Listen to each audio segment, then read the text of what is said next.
Bueno, buenas tardes a todos, espero que se encuentren muy bien en la tarde de hoy. No se les olvide, noche de velitas, pero como hablaba esta mañana con sus compañeros de modelado, es en la noche el cuento de las velitas, no en la mañana ni en la tarde. Por lo tanto, estamos todavía a tiempo de disfrutar una muy buena clase de instrumentación. El día de hoy vamos a tratar de adelantar algunos conceptos, y cuando digo tratar de adelantar significa adelantar realmente, ¿cierto? El trabajo con lo que serían los sistemas de sensores de posición, que es lo que estamos viendo desde la semana anterior, y vamos a agregar los sensores de peso, ¿no? Entonces, sí señor, espíritu navideño todo el día, ingeniero, pero ojo a esto del espíritu navideño, llega en Navidad y la Navidad es hasta el 24.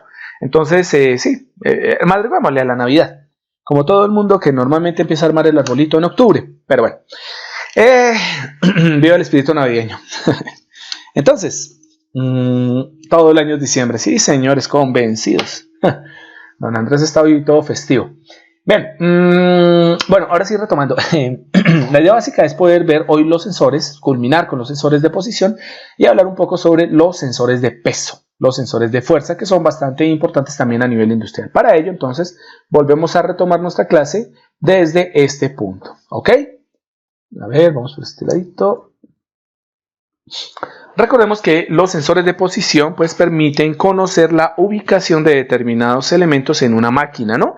Nosotros podemos determinar, por ejemplo, la posición o el sitio donde se encuentra un determinado producto cuando este es transportado directamente por un sistema como puede ser de rodillos o una misma banda transportadora. Nosotros podemos conocer la posición de un robot cuando este se está desplazando por una superficie. Podemos conocer también la altitud de un dron cuando nosotros tenemos directamente asociado a algún tipo de sensor. Y para el caso de los sensores de posición, pues uno de los primeros que habíamos visto era el potenciómetro. Recordemos que el término técnico es resistor variable, pero nosotros podemos tener que ese resistor variable, dependiendo de ciertas características y la forma de conexionado, se puede dividir o bien sea en potenciómetros o bien sea en reóstatos. Los que más se utilizan son los potenciómetros, es decir, los famosos divisores de voltaje, ¿ok?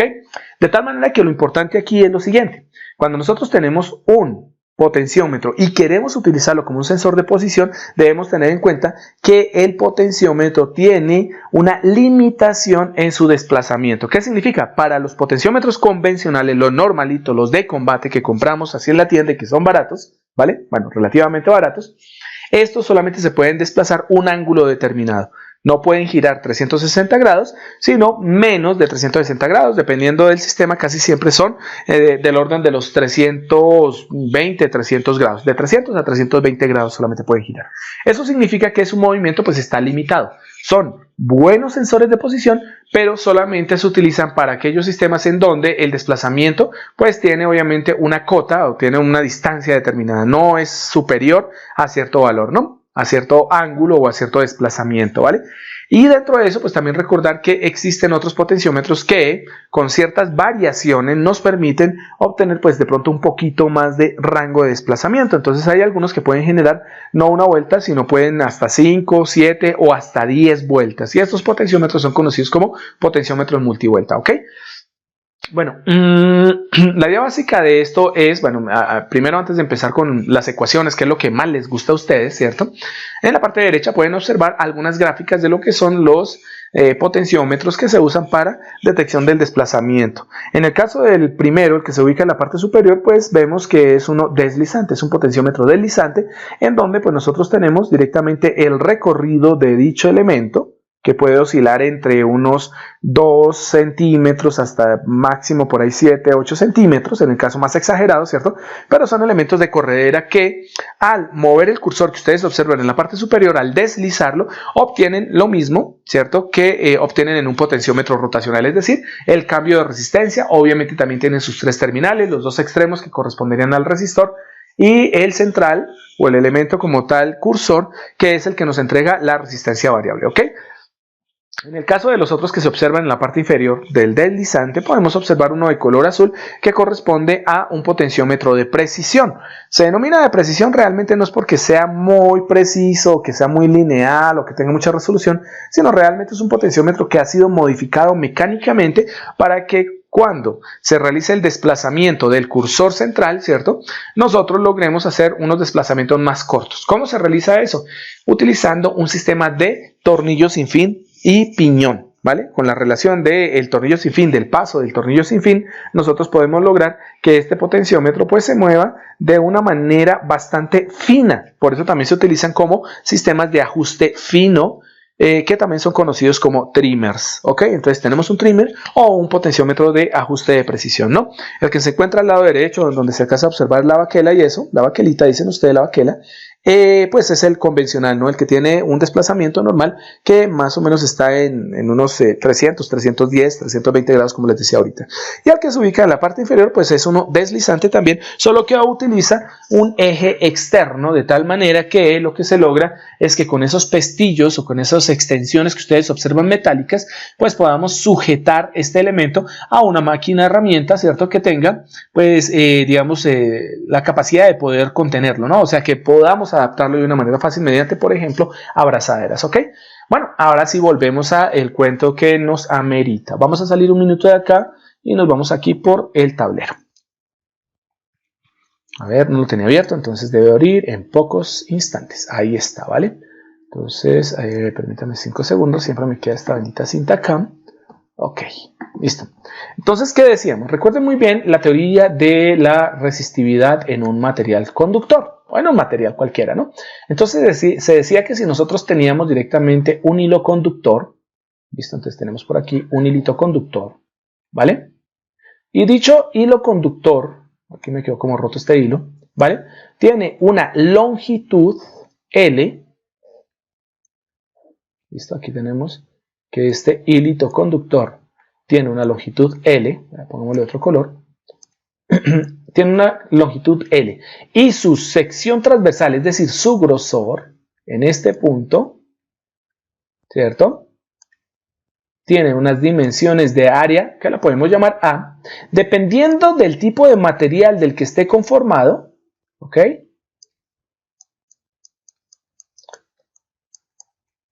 De tipo de material, nosotros vamos a tener una propiedad en ese material que se conoce como la resistividad.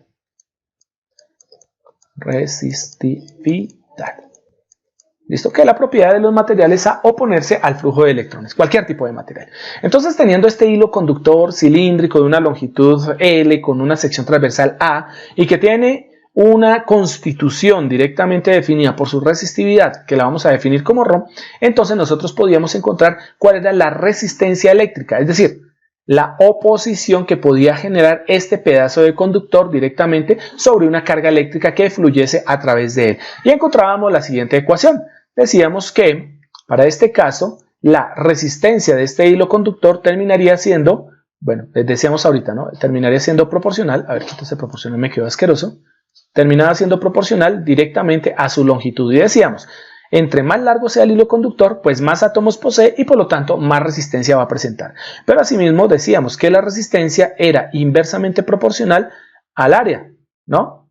A ver, al área. ¿Y eso qué significaba? Pues que la resistencia disminuía cuando se aumentaba el área del conductor. Claro, porque teníamos pues una sección transversal mayor, teníamos un ancho mayor para que pudiesen fluir más electrones, ¿no? Entonces, basados en eso, nosotros llegábamos a tomar estas dos aproximaciones y decíamos simplemente que la resistencia terminaba siendo proporcional a la longitud sobre el área del hilo conductor. Para volverlo una igualdad, entonces nosotros encontrábamos un factor de proporcionalidad y ese factor de proporcionalidad es la resistividad. Por lo tanto, la resistencia termina siendo igual a este factor de proporcionalidad Rho multiplicado por la longitud y dividido entre la sección transversal del conductor.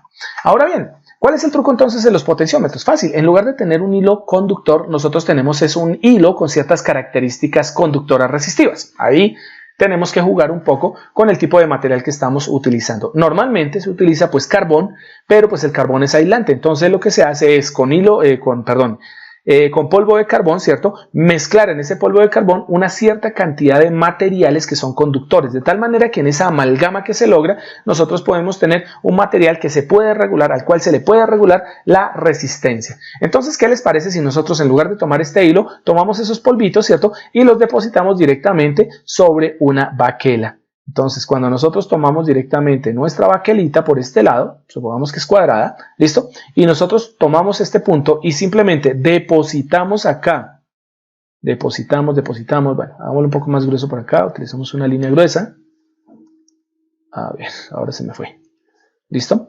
Nosotros tomamos directamente acá y tomamos ese material y lo colocamos directamente en una forma, ¿listo? Lo ponemos acá en forma de polvo, después de eso lo calentamos a una temperatura determinada, hacemos que eso se amalgame, nosotros tenemos una pista resistiva. Observen que esa pista resistiva, aunque está formada por un arco, pues tiene una longitud. Su longitud pues va a ir directamente desde este punto hasta este punto, ¿vale? El ancho de esta pista resistiva pues va a conformar directamente el área por donde va a fluir directamente nuestro elemento, nuestra corriente eléctrica, ¿vale? Y la resistividad pues depende directamente de los elementos que nosotros mezclemos aquí con el carbón, ¿ok?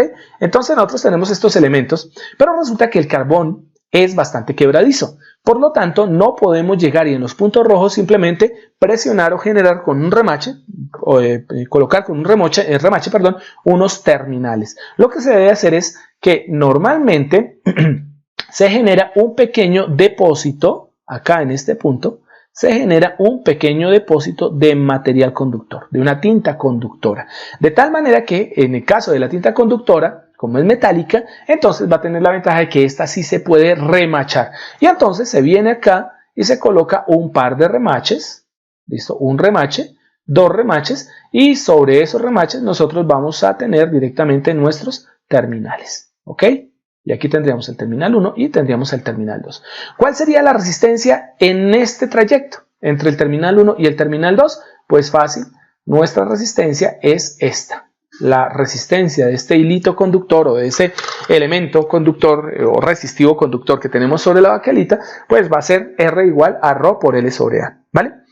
¿Qué es lo que pasa entonces cuando ponemos nuestro cursor? Pues vamos a colocar un cursor en el centro, acá en este punto, simplemente ponemos acá, ponemos una pequeña pista conductora, vamos a ponerla un poquito más grande, vamos a poner acá una pista conductora, totalmente conductora, ¿listo? Y esa pista conductora, como es material conductor, venimos acá, le ponemos aquí nuestro terminal conductor y aquí ponemos otro remache, ¿listo?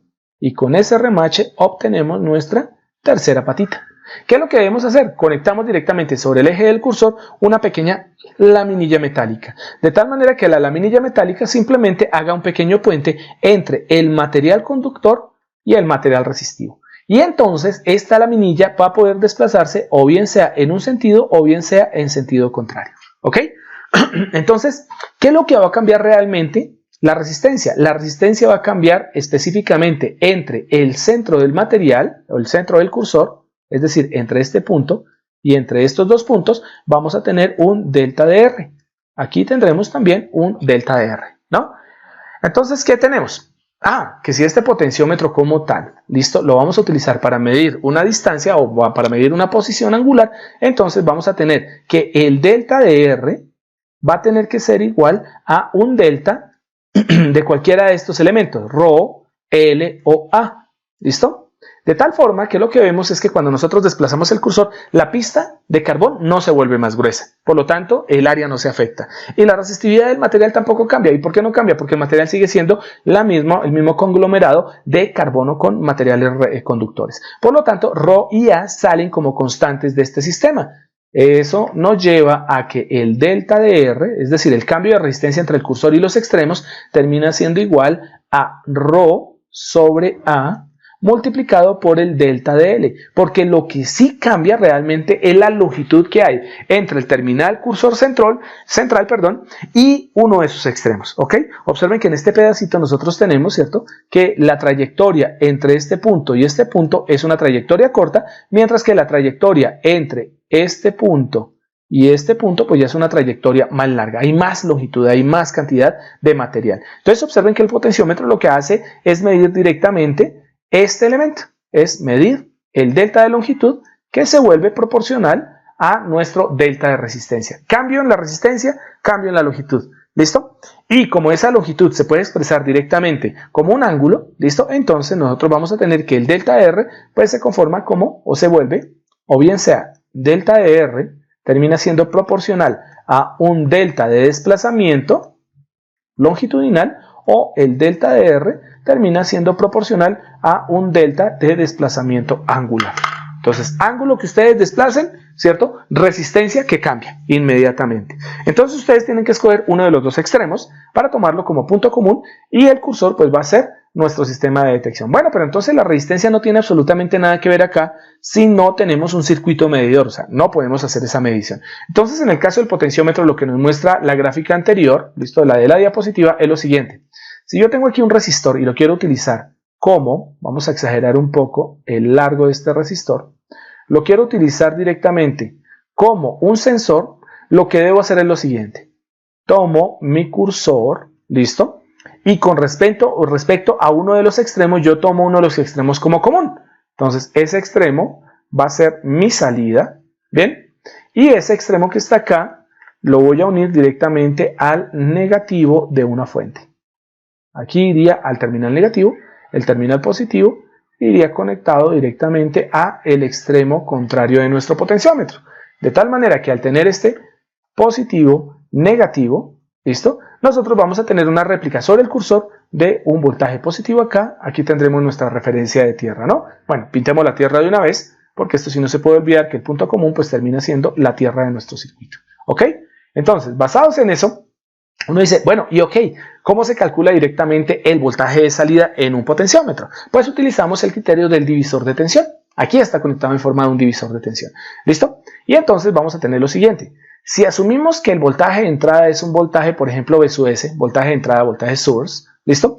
Y el voltaje de salida lo asumimos como un V sub 0, y nosotros tenemos que el valor de resistencia total, R sub T, ¿cierto? De nuestro potenciómetro, es decir, la resistencia que existe entre los extremos del potenciómetro es R sub T, entonces nosotros podríamos definir directamente el valor de salida que podemos llamarlo el delta de R, por ejemplo, o R sub 0 también lo podríamos llamar, ¿listo?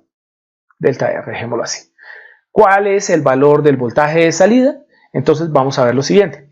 Si se define como delta de R a la cantidad de resistencia que existe entre el extremo común, ¿listo? Y el cursor, entonces lo que sobra de aquí para arriba por encima del cursor tiene que ser R de T menos delta de R.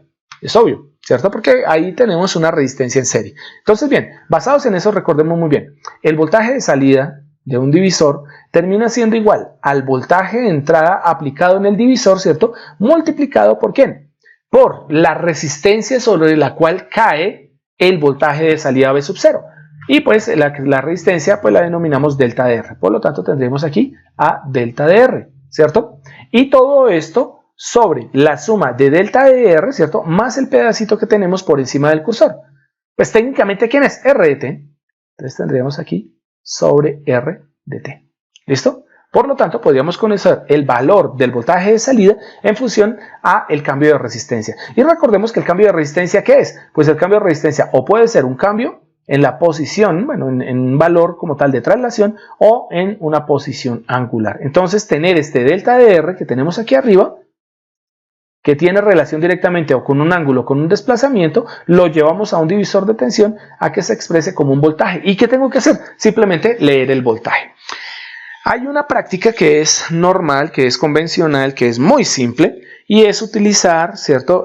Nuestro Arduino. Entonces hay un pequeño proyecto que se llama Analog Read, ¿listo? Y que nos permite hacer la medición analógica de un potenciómetro. La idea básica, ¿qué es? Es utilizar el circuito que ustedes están viendo. Simplemente se polariza o se pone directamente un valor de voltaje sobre los extremos de nuestro potenciómetro y el terminal central se envía directamente a una de las entradas analógicas y se hace la lectura por ese puerto analógico del valor del voltaje. Y entonces nosotros podemos llevar directamente lo que es ese valor de voltaje de salida V sub 0 a una gráfica que nos exprese directamente movimiento. Ya sea que nosotros tengamos o bien sea desplazamiento angular o desplazamiento lineal. Mejor dicho, la idea básica es lograr obtener una gráfica, ¿sí? O un conjunto de datos que se puedan graficar que nos lleve a lo siguiente, ¿vale? A una representación final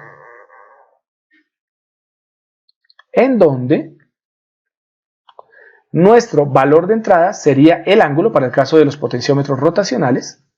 Aquí tendríamos el ángulo y nuestra salida sería V sub 0. ¿Y qué deberíamos obtener? Deberíamos obtener algo muy parecido a una línea recta.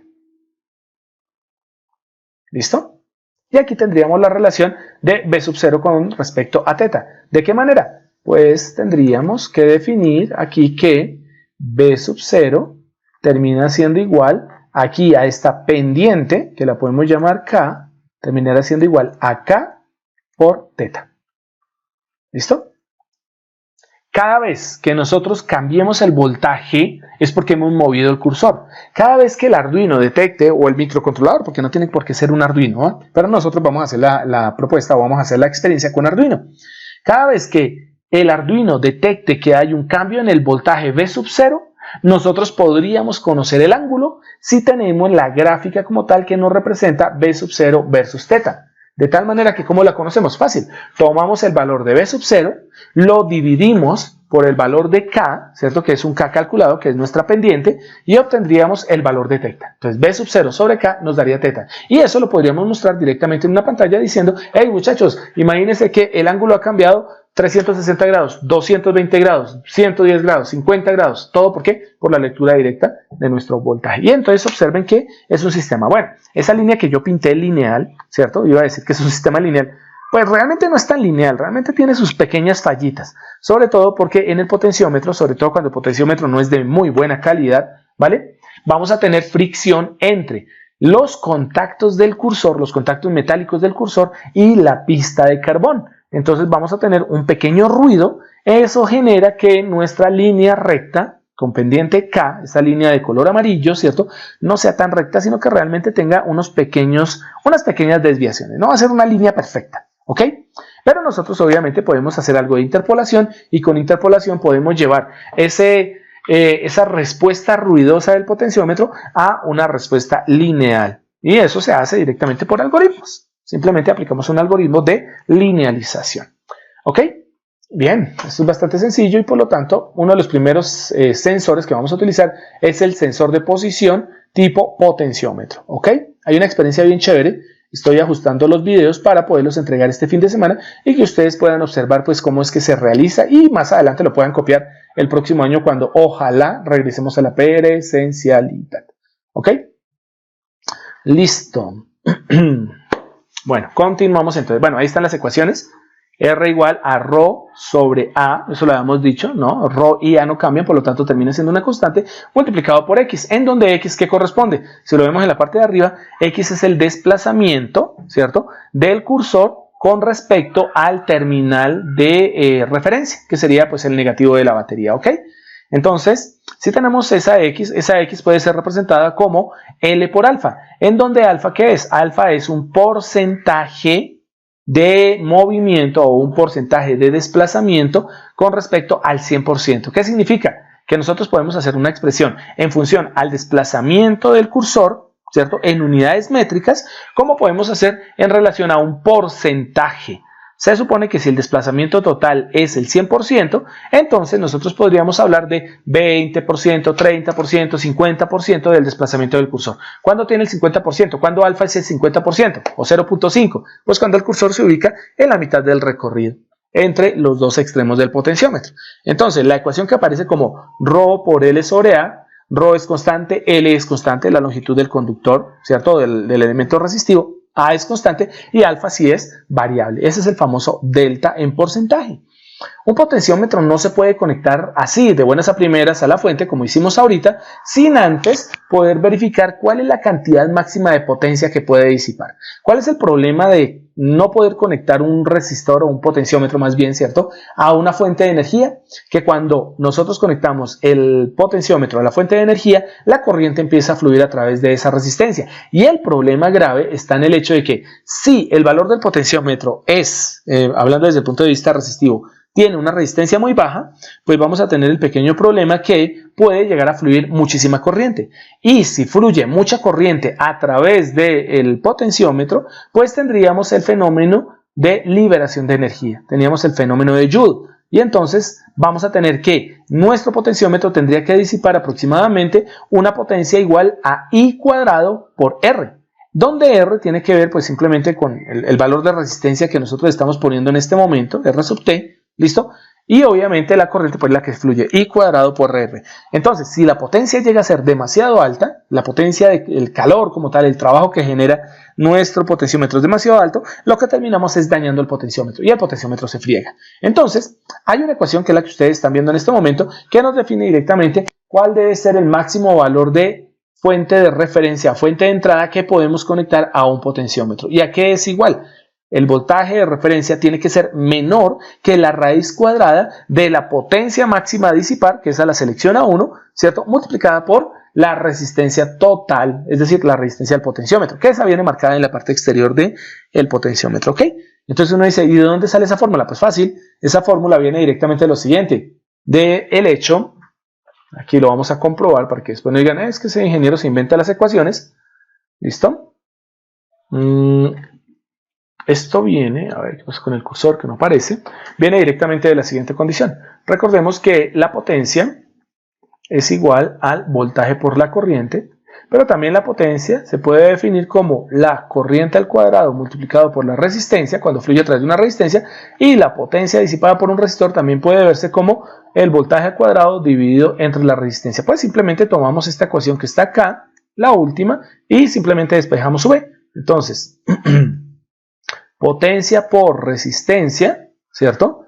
Termina siendo igual al voltaje al cuadrado, raíz cuadrada de la potencia multiplicada por la resistencia, termina siendo igual al voltaje aplicado. Por lo tanto, para que se garantice esto, ¿cierto? Que esto pueda ser utilizado en diseño de sistemas en donde el potenciómetro va a ser un sensor de posición, nos dice que el voltaje debe ser obligatoriamente menor, no menor o igual, menor obligatoriamente a la raíz cuadrada de la potencia que queremos disipar multiplicado por la resistencia del potenciómetro. De ahí es donde sale esa ecuación. Es una ecuación muy simplona.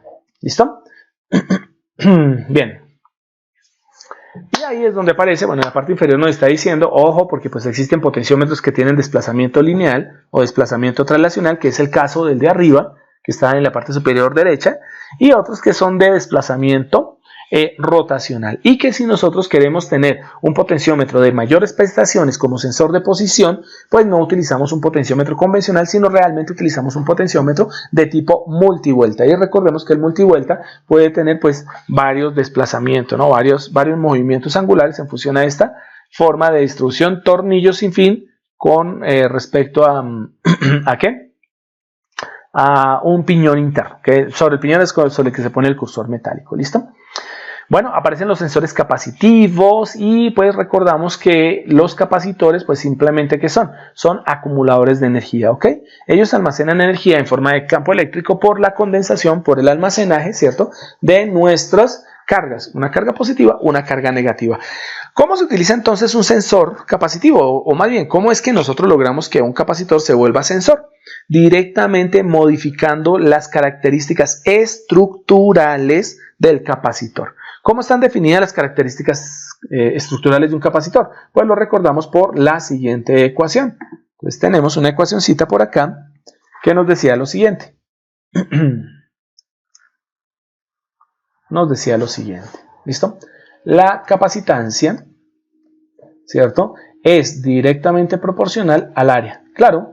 Entre más grandes sean las placas paralelas, bueno, para esto es para el caso del capacitor de placas paralelas, entre más grande sea el área de las placas de un capacitor, más capacidad va a tener él porque puede almacenar muchas más cargas. Pero asimismo se dijeron, oiga, con respecto a la distancia de separación entre las placas, la capacitancia es inversamente proporcional a la distancia de separación entre las placas. Entre más alejadas estén las placas, ¿cierto? Menos capacitancia hay porque hay menos fuerza eléctrica, ¿no? Vamos a tener menor fuerza de atracción entre cargas. Esto nos lleva, al igual que hicimos con el resistor, a definir que en el capacitor, nosotros tenemos que el capacitor o la capacitancia termina siendo proporcional al área, ¿cierto? E inversamente proporcional a la distancia. Que para que esto se convierta en una igualdad, pues entonces debemos encontrar una función o una constante de proporcionalidad que para nuestro caso pues ya la conocemos, ¿no? La capacitancia termina siendo igual a esta constante de proporcionalidad que se conoce como epsilon, ¿cierto? Que con eso corresponde a la permitividad dieléctrica o la constante dieléctrica, ¿listo? Multiplicado por el área dividido entre la distancia. Entonces, jugando con esta ecuación es que nosotros nos damos cuenta cómo funciona un capacitor. ¿Qué es lo que tenemos que modificar para que nosotros tengamos una capacitancia variable? Fácil.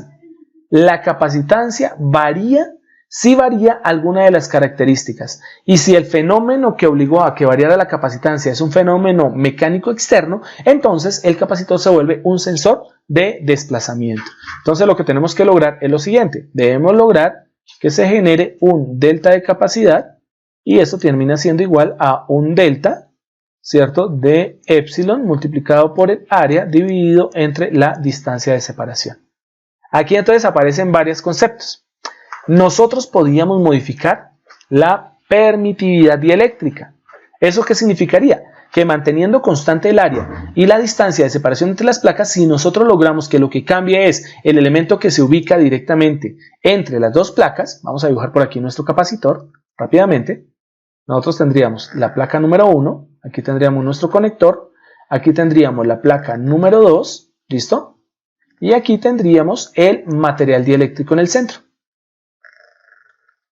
Aquí tendríamos nuestro material dieléctrico. Entonces, de ese material dieléctrico nosotros tenemos a epsilon, ¿listo?, a nuestra permitividad, ¿vale? De aquí tendríamos directamente el área de las placas paralelas. El área, aquí estaría definido el área de las placas paralelas. Y obviamente tendríamos acá que la distancia de separación entre estos dos elementos, pues definiríamos eso como la distancia D. ¿Ok? Entonces, si dejamos el área constante, o sea, no modificamos para nada el área ni la distancia de separación, sino modificamos el elemento epsilon, el elemento que pues va a actuar como dieléctrico, nosotros obtendríamos la siguiente o el siguiente sistema. ¿Ven? Vamos a ponerlo acá. Obtendríamos el siguiente sistema. Que bien sea la capacitancia, el delta de capacidad, sea igual al área sobre la distancia que no se modifica multiplicado por un delta de epsilon. La única forma de poder modificar epsilon es que epsilon desaparezca de ahí o se modifique de alguna manera, por ejemplo, con la inserción de algún líquido. Si nosotros tuviésemos un material tipo espuma, en donde esa espuma pues tiene una permitividad dieléctrica definida, el simple hecho de dejar caer unas ciertas gotitas, unas cuantas gotitas de algún químico, obligaría a que cambiase como tal esa constante dieléctrica y por ende nosotros tendríamos un cambio de capacidad. Miren que aquí tendríamos un capacitor que tendría la capacidad de determinar o de detectar, ¿cierto?, cambios químicos. Por lo tanto, el capacitor en este estado podría ser un excelente detector, ¿cierto?, de cambio químico, de cambio volumétrico, de conductividad eléctrica, de cualquiera de estos parámetros como tal en donde interviene la modificación de esa permitividad relativa, permitividad como tal de nuestro material, ¿ok? Bueno, la otra forma también sería sacando o introduciendo directamente el material, que el material pudiese desplazarse dentro de las placas paralelas. Entonces ahí también tendríamos un buen detector de posición, ¿no? En el caso de que este elemento dieléctrico se pudiese desplazar por dentro, ¿no? El otro caso sería que nosotros tuviésemos esto, que el cambio en la capacitancia sea igual específicamente a epsilon por el área, ¿cierto? Y aquí tendríamos un delta, pero sobre la distancia. ¿Listo? Si el área no se modifica, ni el material dieléctrico se llegan a modificar, sino lo que hacemos es modificar la distancia de separación entre las placas, entonces nosotros tendríamos directamente un sistema que sería capaz de determinar, ¿listo?, un desplazamiento. Pero recordemos algo. Recordemos que la distancia es no lineal, o sea, la forma en que está representado el delta de capacidad con respecto al delta del inverso de la distancia es no lineal. ¿Eso qué quiere decir? Que si ustedes van separando las placas, ¿cierto?, llegará un punto que normalmente es un comportamiento exponencial en donde el sistema dejará de tener suficiente campo eléctrico y por lo tanto desaparecería el fenómeno de capacitancia. Entonces el desplazamiento en delta o el delta como tal de distancia tiene que ser extremadamente pequeño. ¿Por qué? Porque está 1 sobre D. ¿Eso qué significa? Movimientos muy cercanos al cero, eso nos daría una indeterminación.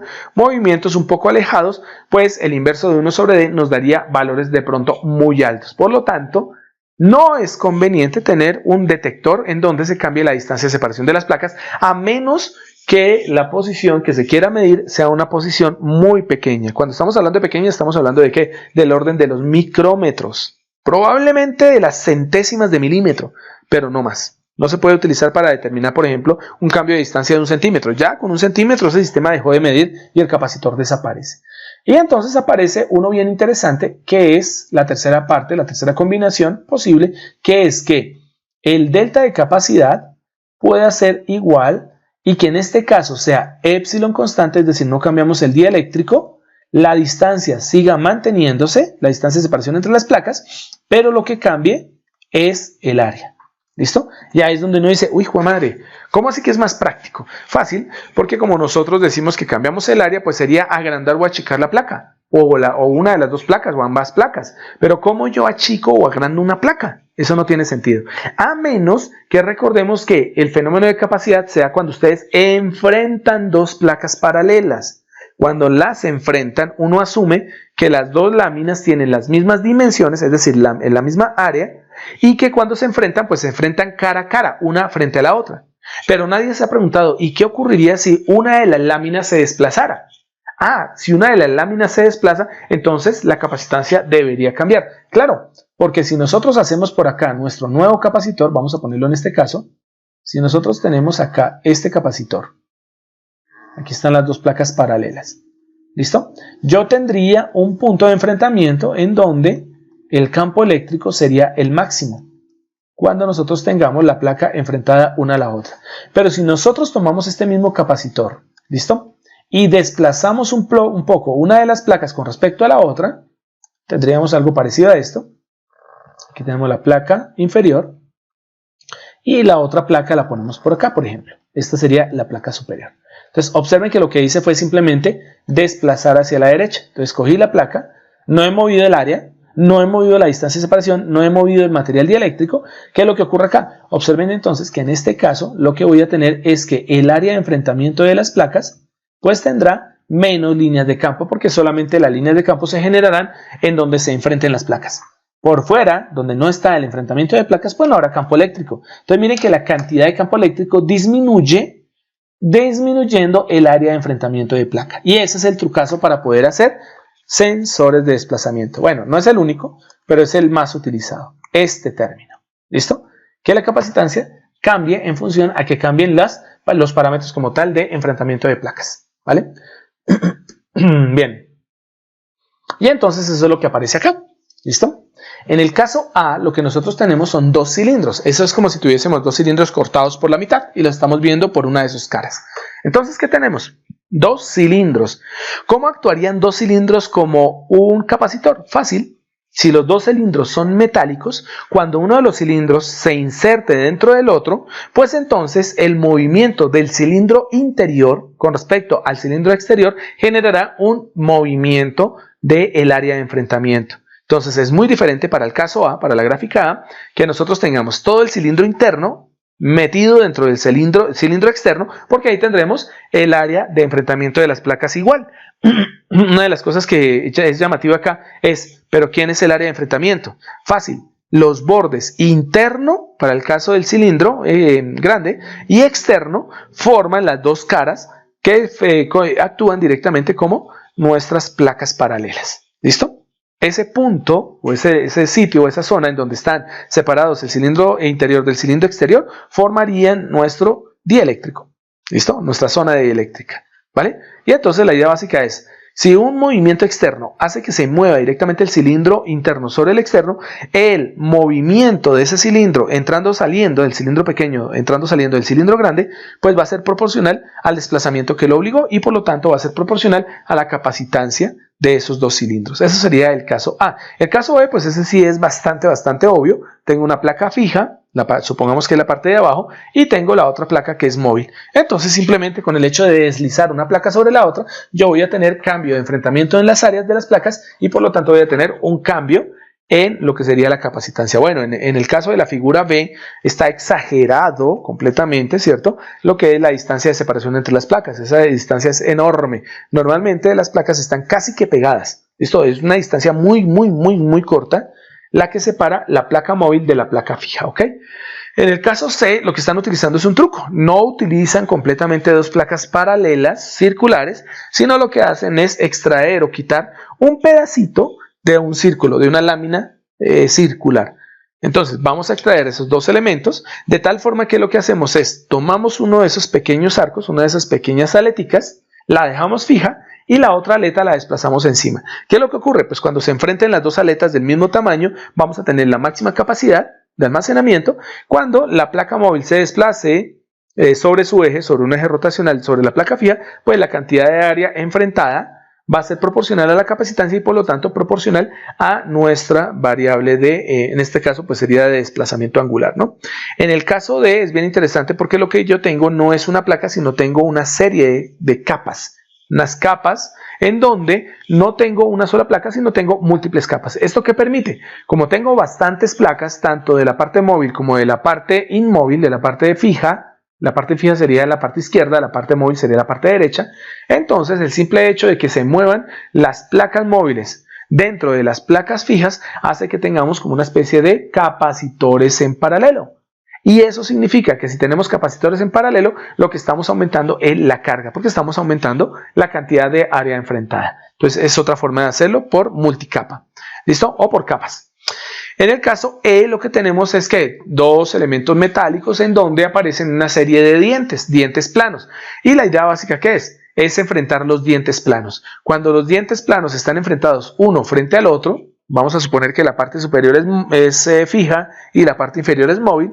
Cuando los dientes planos, en el caso E, están enfrentados, tendrá la máxima capacitancia porque los dientes planos de arriba con los dientes planos de abajo, pues obviamente generarán la máxima cantidad de área de enfrentamiento. Pero no es sino que se desplace un poco una de las láminas, en este caso la lámina inferior, y entonces los dientes ya no van a quedar enfrentados, por ende va a cambiar el área de enfrentamiento y disminuye la capacidad. Y esto será proporcional directamente ¿a qué? Al desplazamiento generado.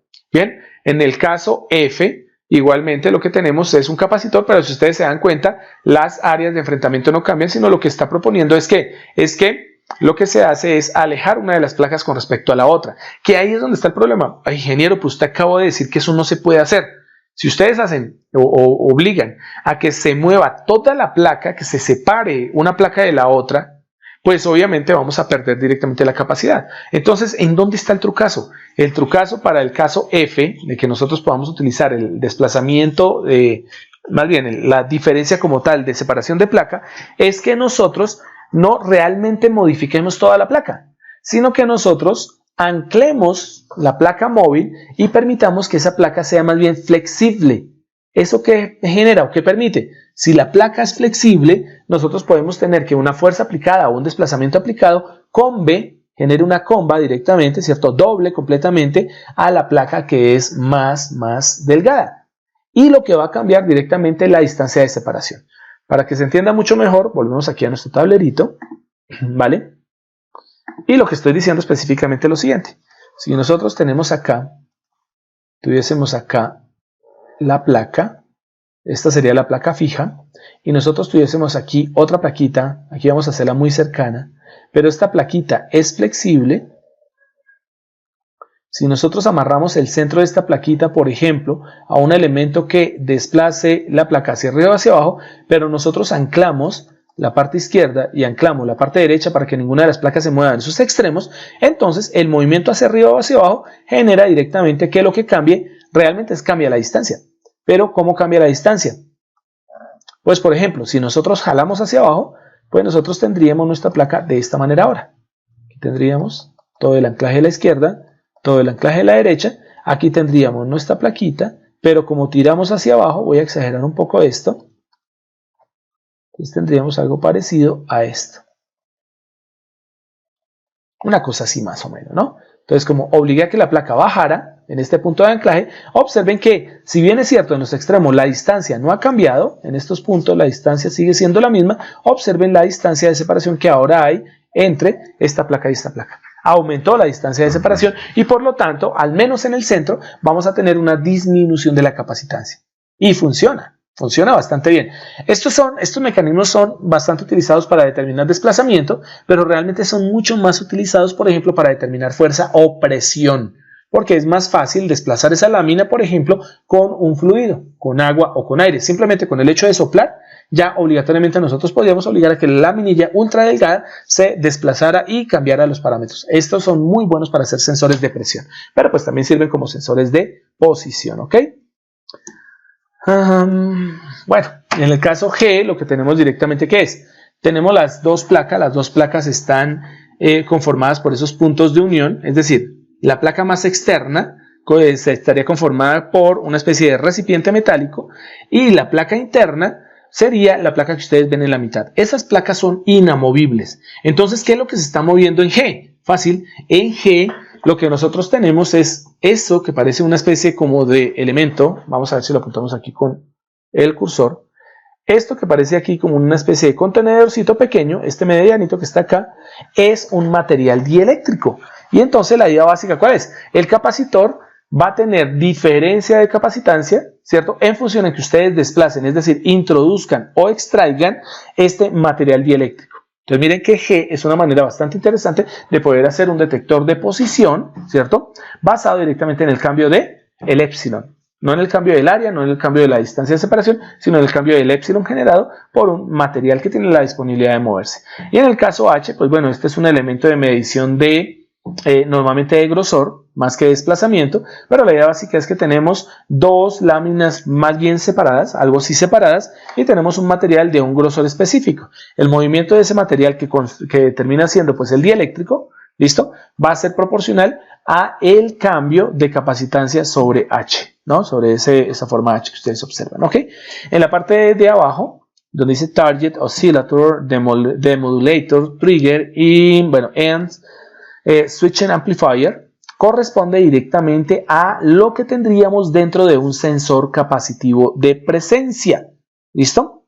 Cuando nosotros utilizamos un sensor capacitivo para la presencia, más que para el desplazamiento, aunque se puede utilizar también para desplazamiento, nosotros tenemos una configuración bien interesante.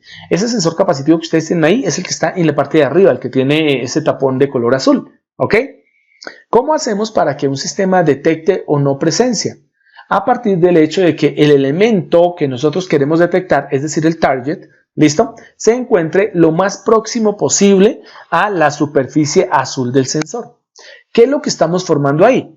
Cuando en la superficie azul del sensor nosotros a través de un oscilador generamos directamente una onda de radiofrecuencia, al aumentar la frecuencia nosotros vamos a tener ¿qué? Vamos a tener un aumento como tal de la capacidad en función a qué tanta distancia haya entre el elemento que queremos detectar y el sensor, ¿ok? Entonces la radiofrecuencia, pero más que la radiofrecuencia, la oscilación, la alta oscilación o la frecuencia alta de oscilación que se genera sobre la superficie azul del sensor va a obligar a que se cree una capacitancia parásita. Y esa capacitancia parásita lo que se hace simplemente es determinar cuando hay presencia de un elemento, esa frecuencia de oscilación cambia, la pasamos directamente por un demodulador para saber cuál fue la fase, ¿cierto? Determinar cuál es el cambio de fase del sistema. Una vez que determinamos el cambio de fase, obligamos a que se genere un disparo, es decir, un disparador trigger, vamos a utilizarlo, para que el ancho de fase o el ancho del desfase entre la onda original del oscilador más la modificada que se genera cuando se acerca un elemento objetivo, un elemento como tal que vamos a determinar su presencia, ¿vale?, se cree directamente dos estados de voltaje. Y esos estados de voltaje son en forma de una ventana. Eso es lo que hace el trigger. Entonces convertimos fase directamente en voltajes diferenciales. Y esos voltajes diferenciales o voltajes de ventana, ¿cierto?, se pasan directamente por un amplificador de switcheo. ¿Qué significa un amplificador de switcheo? Toma la señal pequeñita de voltaje que nos genera la salida del trigger y la convierte directamente en un estado binario, unos y ceros, o de otra forma, encendido o apagado, o simplemente ¿qué? Presencia de voltaje, ausencia de voltaje, ¿ok? Entonces lo que nos va a entregar simplemente es, cuando hay un objetivo, cuando hay un elemento cerca al sensor, se genera un estado de salida alto, cuando no hay un objeto, se genera un estado de salida bajo.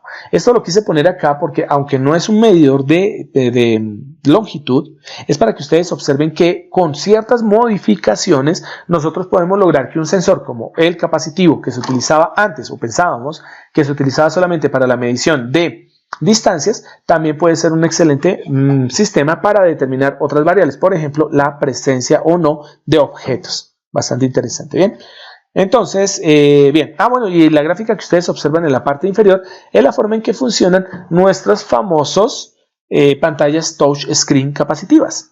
Entonces, ¿cuál es la idea del touchscreen capacitivo? Es que nosotros tenemos directamente dos placas paralelas que son conformadas directamente por unas mallas unas mallas bastante delgaditas que están directamente sobre la pantalla touch. La idea básica de no necesitar generar muchísima presión y que sean tan sensibles es que cuando se crean las líneas de campo eléctrico entre las placas, vamos a tener una placa transmisora, una placa receptora, de tal forma que vamos a generar simplemente un campo entre ellas. Ese campo, que se llama campo confinado, de una placa hacia la otra, puede modificarse cuando nosotros acercamos un dedo. ¿Por qué? Porque el campo alcanza a irse, cuando nosotros acercamos el dedo sobre la pantalla, el campo que está saliendo por encima de la cubierta plástica, alcanza a tomar el dedo como si fuese una especie de dieléctrico. Por lo tanto, nuestro dedo actúa como un elemento que cambia la constante dieléctrica, cambia la capacitancia y entonces nuestra pantalla detecta el toque en ese punto. ¿Ok? Qué tanta distancia tengamos del dedo, qué tanta presión podamos generar sobre la cubierta plástica, determina también la cantidad de líneas de campo que podemos en ese momento absorber con nuestro dedo, ¿cierto? Como si fuese un dieléctrico, y eso genera también la detección de los cambios de presión en cada punto del touch. ¿Ok? Se necesita para ello un convertidor delta sigma, un convertidor analógico digital de tipo sigma delta, perdón, este sigma delta, ¿listo? Para poder obtener una tasa de datos de 16 bits, ¿listo? Y con eso nosotros poder tener los diferentes estados de toque, qué tanta proximidad hay entre el sensor y el dedo, ¿ven? Entre la pantalla y el dedo, pero también para poder determinar los grados de presión, ¿ok? Miren que es un convertidor analógico digital de 16 bits, o sea, tiene una resolución altísima para poder obviamente utilizar el sistema. Bien, aquí aparecen otros tipos de sensores capacitivos variables, ¿vale? El que se ubica en la figura A corresponde directamente a uno que permite hacer la medición de nivel. Estos sensores capacitivos variables miden nivel. Uno dice, bueno, pero ¿cómo así nivel? ¿Eso qué tiene que ver directamente con distancia o de pronto con desplazamiento? Pues lo que se está desplazando es el líquido. A medida que el tanque se va llenando, pues el líquido va subiendo. Y a medida que el líquido sube, entonces nosotros podemos determinar esa altura. Y la altura es desplazamiento. Entonces, si existe un líquido que tenga características conductivas, ojo, porque si ustedes se dan cuenta de la figura A, dice conductive, solid or liquid. ¿Eso qué significa? Está diciendo líquidos conductivos o sólidos conductivos. Y uno dice, bueno, pues, ¿cómo así que un sólido voy a meter dentro de un tanque? Porque eso es un tanque. ¿Cómo hago yo para meter un sólido dentro de un tanque? Eso no tiene sentido. Sí, si lo metemos en forma de pepitas. A esas pepitas se conocen como pellets. Entonces, cuando nosotros metemos un material conductivo que viene en forma de polvo o viene en forma de pequeñas pepitas, pellets, nosotros podríamos medir el nivel, la cantidad de elemento que nosotros tenemos de ese sólido. ¿Listo? Por lo tanto, observen que lo que tenemos es un contenedor externo, en donde el contenedor externo está conectado a tierra. ¿Listo? Y dentro vamos a tener dos cilindros. Bueno, técnicamente tenemos un solo cilindro, un cilindro metálico que está en el centro, cuyo diámetro es D1. ¿Ok? Entonces, el cilindro metálico de diámetro D1 se mete directamente con un pequeño dieléctrico. El dieléctrico, que es un cilindro hueco, que obviamente permite que entre el cilindro metálico dentro de él, ¿cierto? Pues tiene un diámetro de sub 2. Teniendo en cuenta eso, que tenemos un cilindro metálico en el interior y un cilindro externo, ¿cierto? Hecho con material dieléctrico, nosotros formamos un capacitor ¿entre quién? Entre el cilindro metálico y el líquido o el sólido externo. De tal manera que a medida que el tanque se empieza a llenar, pues nosotros vamos a tener ¿qué? Vamos a tener que la placa, el conductor, el líquido o el sólido conductivo terminan haciendo las veces de una placa. ¿Y qué estamos cambiando? Pues el área de enfrentamiento entre ese elemento sólido líquido conductivo y el cilindro del centro. ¿Listo?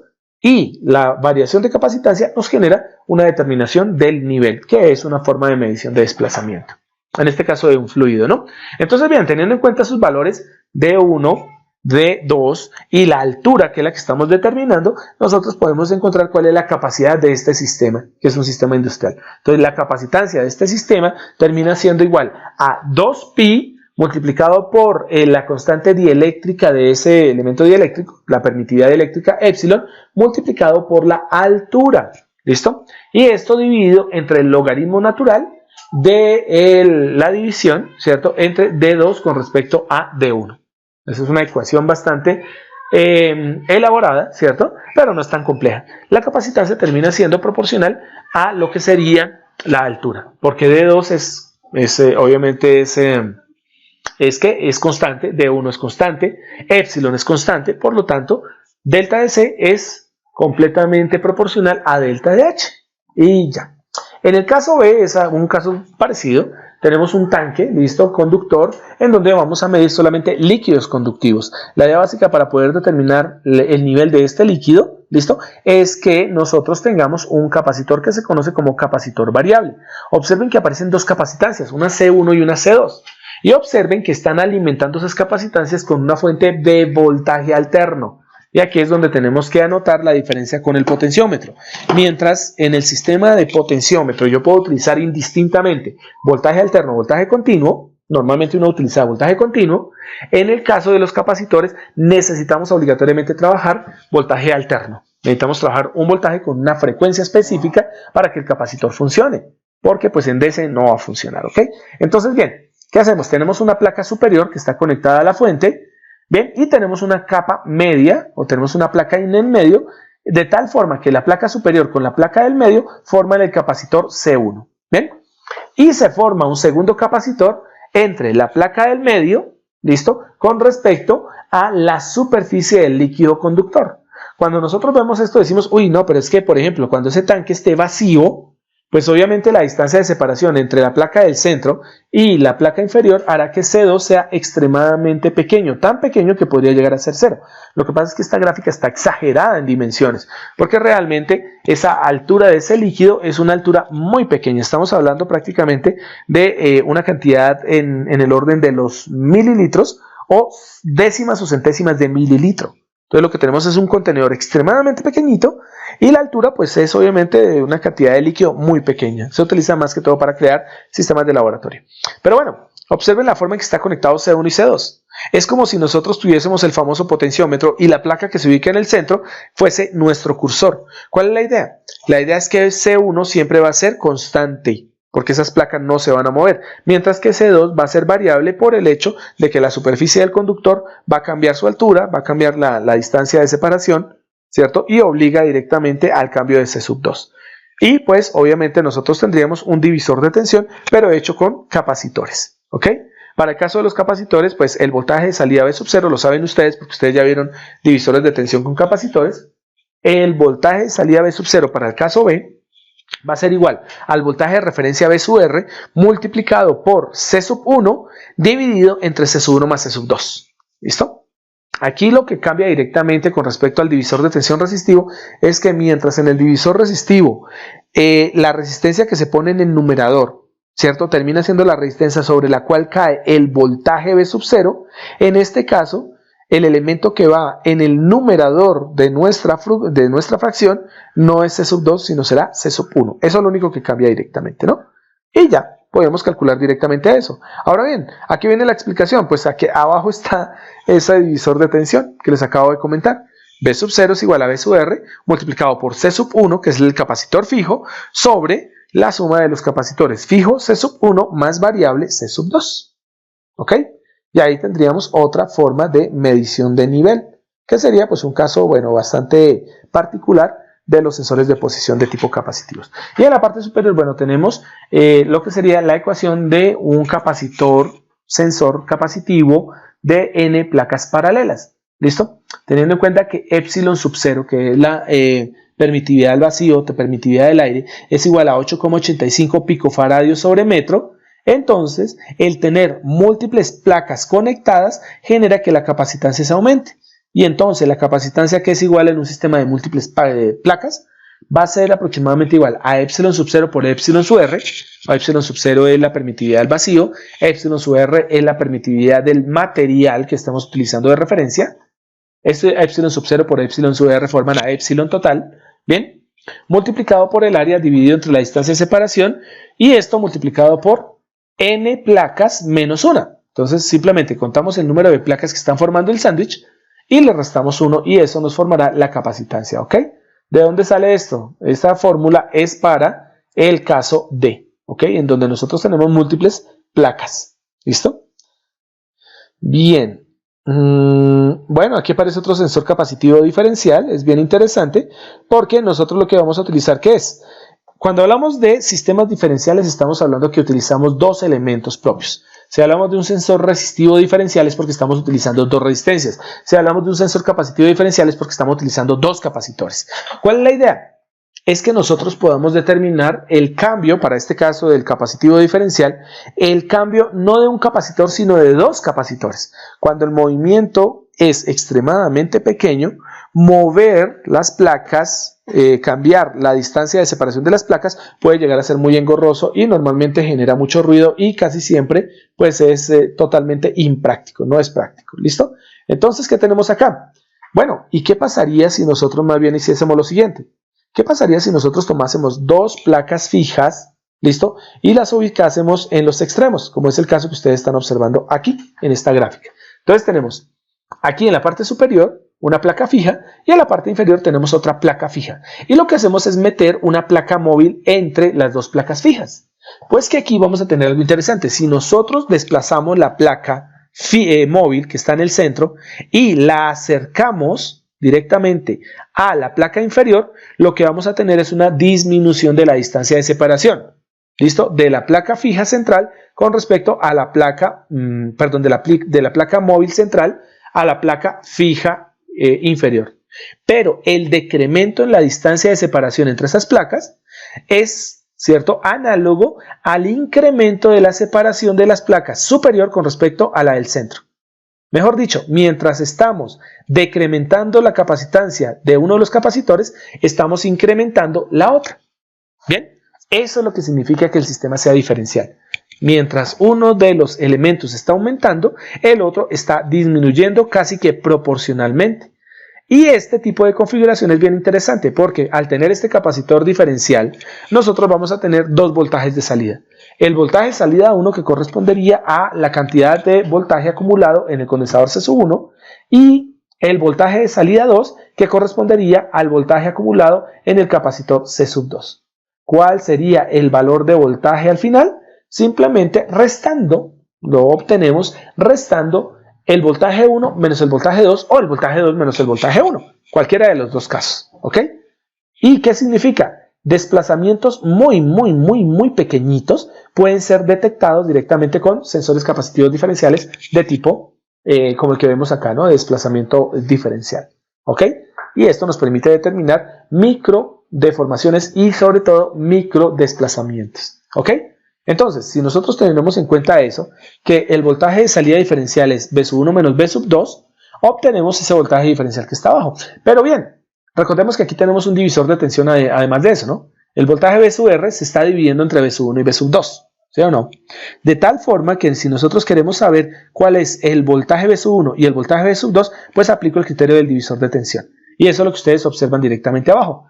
V1, el voltaje V1 que cae sobre el capacitor C1, va a ser igual al voltaje de referencia multiplicado por la resistencia de C1, pero como C1 es un capacitor, entonces no vamos a utilizar la resistencia, sino vamos a utilizar la reactancia capacitiva.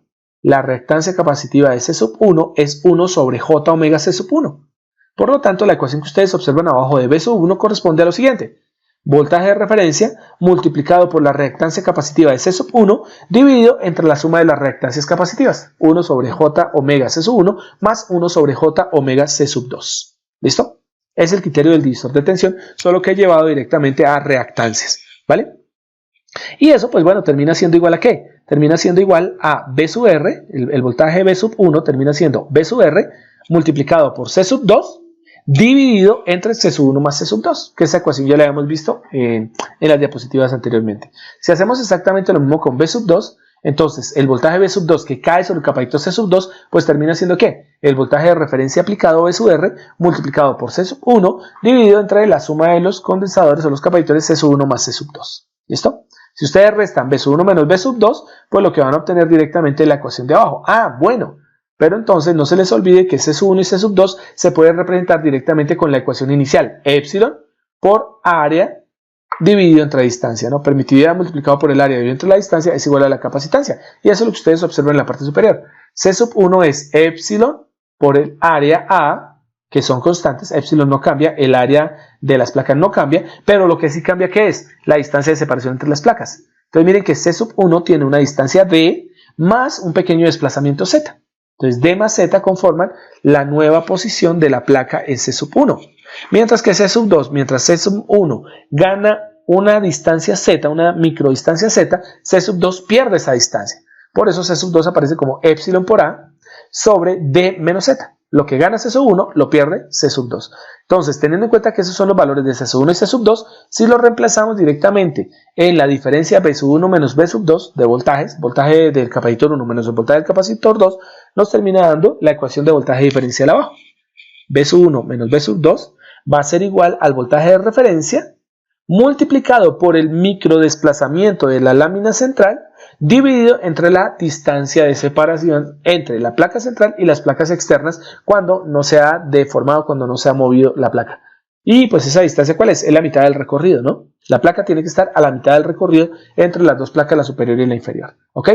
Ese capacitor diferencial se puede observar ahí en la parte superior. Ahí tenemos, hay una placa, hay una pequeña tarjeta que se encarga de crear el puente de Schrödinger. Bueno, técnicamente puede ser un puente de Schrödinger o puede ser que convencionalmente es así en los sensores capacitivos, utilizan un puente de, ese se me olvidó el puente en este momento, un puente de Sauti, el puente de Sauti. Normalmente esos capacitores que ustedes observan en la parte superior derecha, esa plaquita tiene un puente de Sauti.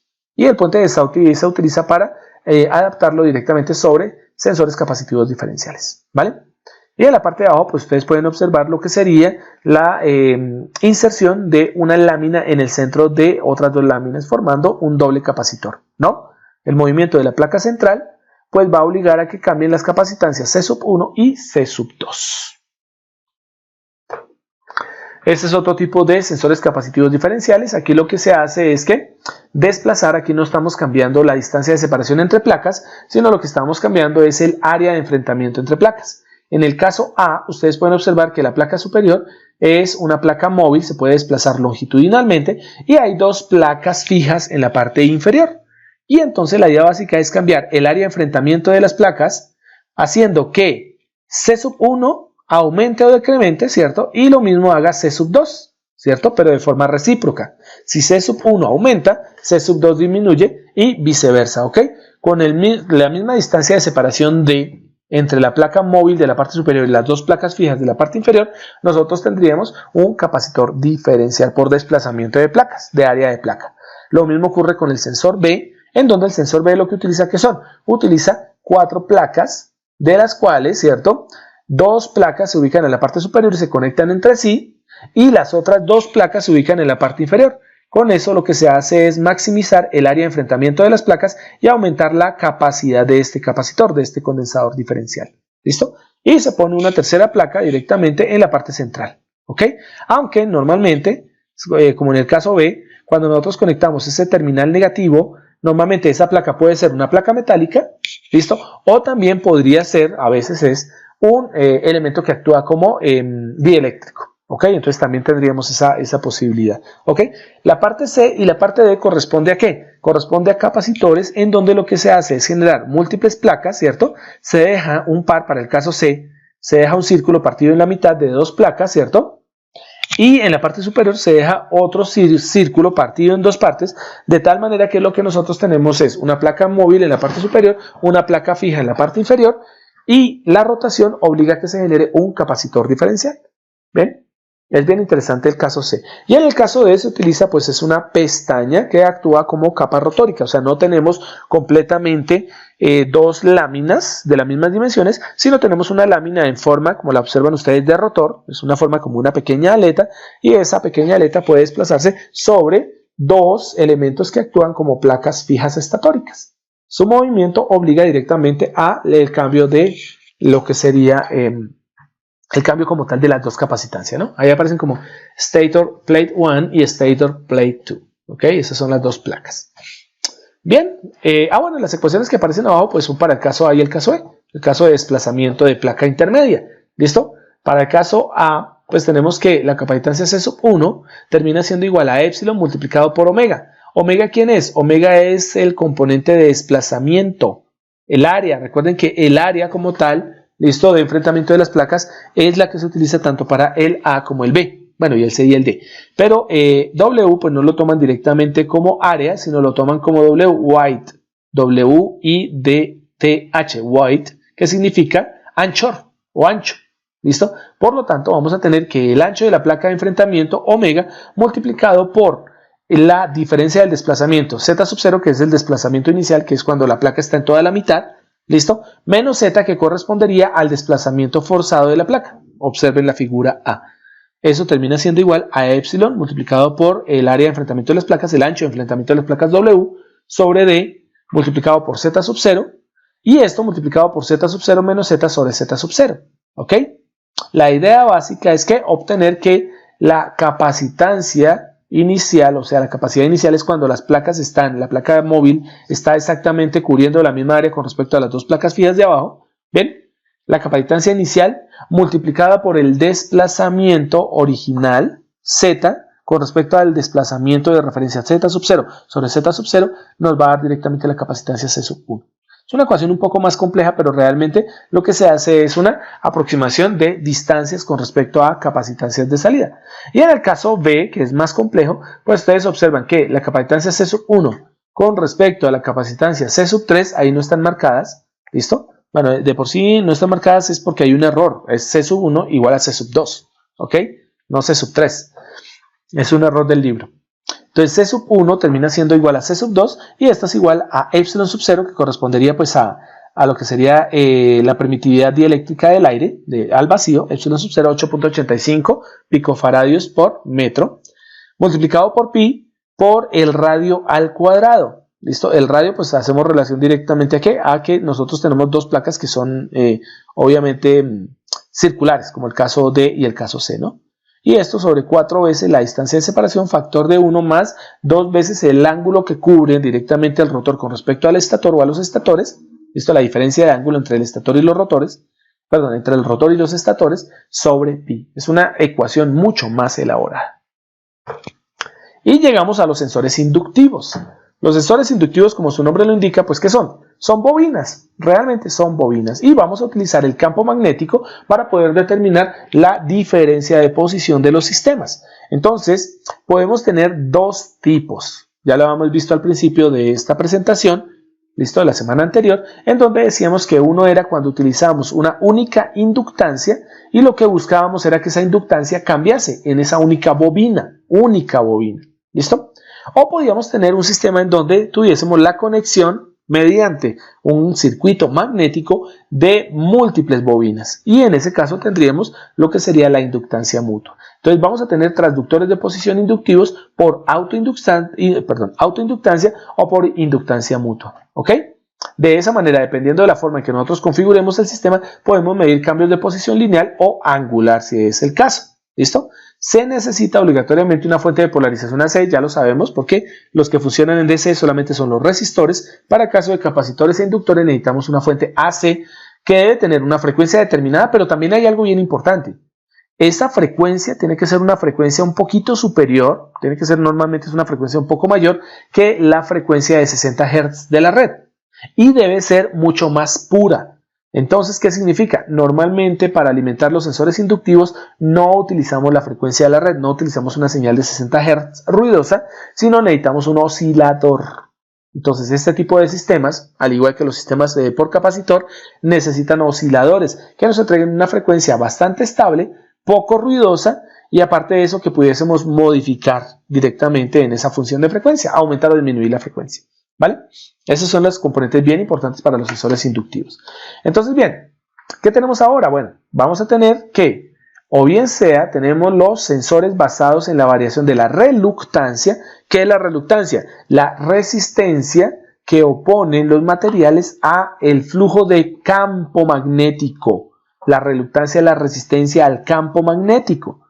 Es algo analógico, muy parecido a lo que sería la resistencia eléctrica, solo que aquí se llama reluctancia. Resistencia a que fluyan líneas de campo magnético a través de un material. Entonces, bien, los sensores basados en reluctancia miden posición utilizando precisamente la misma reluctancia magnética del cuerpo. Cualquier cambio de posición en el sistema de bobina, ¿listo? Bobina, va a generar un cambio en la resistencia, es decir, reluctancia, bueno, en este caso, en la resistencia magnética. Y ese cambio va a ser proporcional directamente al cambio de reluctancia. Esa es una de las formas de poderlo trabajar. El otro es el uso de transformadores diferenciales de variación lineal o LVDTs y de tipo angular que se conocen como RVDTs o RVDTs. ¿Listo?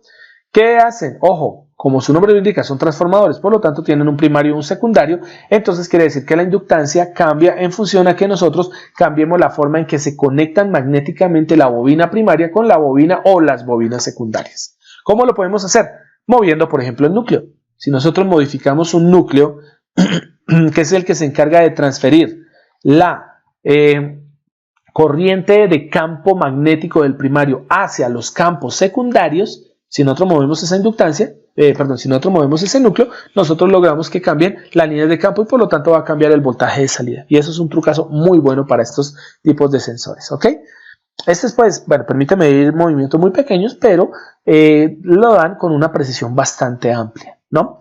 Y los transformadores variables, ¿cierto? En donde ahí lo que se desplaza no es el núcleo, lo que se mueve no es el núcleo como el caso de los LVDTs y los RVDTs, sino lo que se mueve es una o varias bobinas que son secundarias sobre una o varias bobinas que son primarias. Aquí este tipo de transformadores lo que sí se mueven son las bobinas, ¿ok? No los núcleos, que es lo que ocurre con los transformadores diferenciales de variación lineal, ¿ok? Y estos transformadores variables pues están clasificados en tres elementos. Uno que se conoce como transformador síncrono trifásico, que lo conocen a veces como sitiero, ¿listo? O también lo conocen como sincro, es exactamente igual. El otro que se conoce como resolver en inglés o resolucionador. Y el otro que se conoce como inductosín. Casi todos ellos parecen como si fuesen una especie de motores. Solo que en lugar de generar un movimiento, lo que nosotros es, a partir de un movimiento, detectar, ¿cierto?, cambio en campos magnéticos. Una bobina o un conjunto de bobinas se desplaza sobre otra bobina. Y eso genera variación. Y es una variación interesante porque es variación en AC. Bien, para el caso de los sensores inductivos de reluctancia, lo que vamos a hacer es precisamente eso. Determinar el cambio de la resistencia al campo magnético en función a cambios directamente de las propiedades de nuestro circuito magnético. Se utiliza una única inductancia, solo se utiliza una única bobina que se conecta a un sistema de núcleos, un núcleo, ¿bien? En donde la idea básica es lo siguiente. Si tenemos una corriente circulando por el circuito magnético, hablamos de autoinductancia L. Si lo que vamos a tener es un conjunto de bobinas en donde el circuito magnético, ¿cierto?, interviene en esas múltiples bobinas, entonces tendremos inductancia mutua M. Esto es para recordar que vamos a cambiar L o M en las ecuaciones en función si tenemos un sensor de reluctancia variable de autoinductancia o un sensor de inductancia mutua. Para el caso que nos atañe, pues es un sensor de reluctancia variable, por lo tanto utiliza una sola bobina. Recordamos algunas ecuaciones, ¿no? La autoinductancia L termina siendo igual a N, que es el número de espiras de nuestra bobina, multiplicada por la corriente de campo iota dividido entre la corriente eléctrica I. Ese es el valor de la inductancia, de la autoinductancia L, ¿vale? Iota, que es la corriente de campo, que técnicamente termina siendo flujo magnético, ¿listo? La corriente de campo iota termina siendo igual a la fuerza magnética F dividido entre la reluctancia. Miren esa última ecuación que tiene algo bien interesante y es lo siguiente. Iota, que es una corriente, es igual a una fuerza magnética que termina siendo pues una diferencia de potencial sobre una resistencia que es la reluctancia. Entonces lo que tenemos es I igual a V sobre R. Es más o menos la ecuación de la ley de Ohm, solo que en este caso para un circuito magnético. ¿Listo? Entonces en este caso la corriente no es de electrones, sino es una corriente de campo magnético. Entonces, teniendo en cuenta que esa es la corriente de campo magnético, ¿cómo se define la reluctancia? La reluctancia se define como 1, bueno, es el inverso, de la permeabilidad. Ese mu, que aparece ahí, mu sub 0, mu sub r, mu sub 0 por mu sub r, corresponden a la permeabilidad magnética del material. Por lo tanto, 1 sobre mu sub 0, mu sub r corresponde al inverso de la permeabilidad magnética del sistema, multiplicado por la longitud del circuito magnético y dividido entre el área o sección transversal por donde fluyen las líneas de campo magnético. Y a esto se le suma una pequeña componente, que es una componente de fuga, que es igual a 1 sobre la permeabilidad magnética al vacío, mu sub 0, por la longitud inicial del campo magnético. Siempre tenemos una longitud como tal definida de nuestro circuito magnético, un circuito inicial, una trayectoria inicial a partir del cual se hace la medición sobre el área por donde va fluyendo nuestro campo. Y eso termina aproximándose directamente a simplemente L sobre A multiplicado por el inverso de las permeabilidades magnéticas, mu sub 0 multiplicado por mu sub R. Y así se calcula la reluctancia magnética de una bobina. En el caso inferior, lo que ustedes observan directamente es que es una pequeña inductancia. Hay una inductancia que se conecta o que se pone sobre la parte central de un núcleo con forma de E. ¿Listo? Es un núcleo magnético con forma de E. La idea básica es que la bobina es esta que aparece aquí como pixelada. ¿Listo? Y nuestro núcleo magnético pues corresponde directamente a este núcleo en forma de una E. ¿Ok? ¿Cuál es la idea? Cuando nosotros alimentamos la bobina, ¿listo? Le ponemos una frecuencia determinada desde una fuente de energía alterna, nosotros vamos a obtener unas líneas de campo. Las líneas de campo pues se van a desplazar dentro de nuestro núcleo magnético formando las corrientes de campo magnético, ¿vale? ¿Qué es lo que se añade directamente acá? Lo que vamos a tener en la parte inferior es simplemente una pequeña barra magnética o una barra como tal de material ferromagnético, en donde la idea es la siguiente. Cuando esta barrita se acerca y toca directamente la superficie de la E, nosotros vamos a tener que el campo magnético va a fluir totalmente por un núcleo ferromagnético. ¿Listo? Pero si nosotros por medio de un desplazamiento separamos esta barra inferior de estas láminas en forma de E, de este núcleo en forma de E, entonces esa distancia de separación va a obligar a que las líneas de campo vayan y se modifiquen, generando una resistencia al campo magnético diferente. Entonces observen que tenemos dos circuitos magnéticos, uno a la derecha, uno a la izquierda. Observen que dentro del campo o dentro del núcleo magnético en forma de E vamos a tener una reluctancia R sub 1, una resistencia al flujo de campo en ese punto.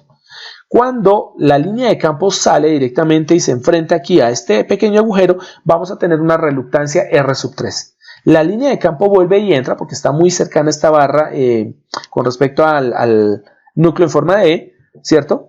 Entonces viene y entra de nuevo la línea de campo y genera una reluctancia R sub 2. De tal manera que gira de nuevo el campo magnético y entra otra vez al núcleo central en donde tenemos una reluctancia R sub 4. R sub 4 se forma directamente de la suma de estas dos variables, de estas dos líneas de campo, tanto a la izquierda como a la derecha.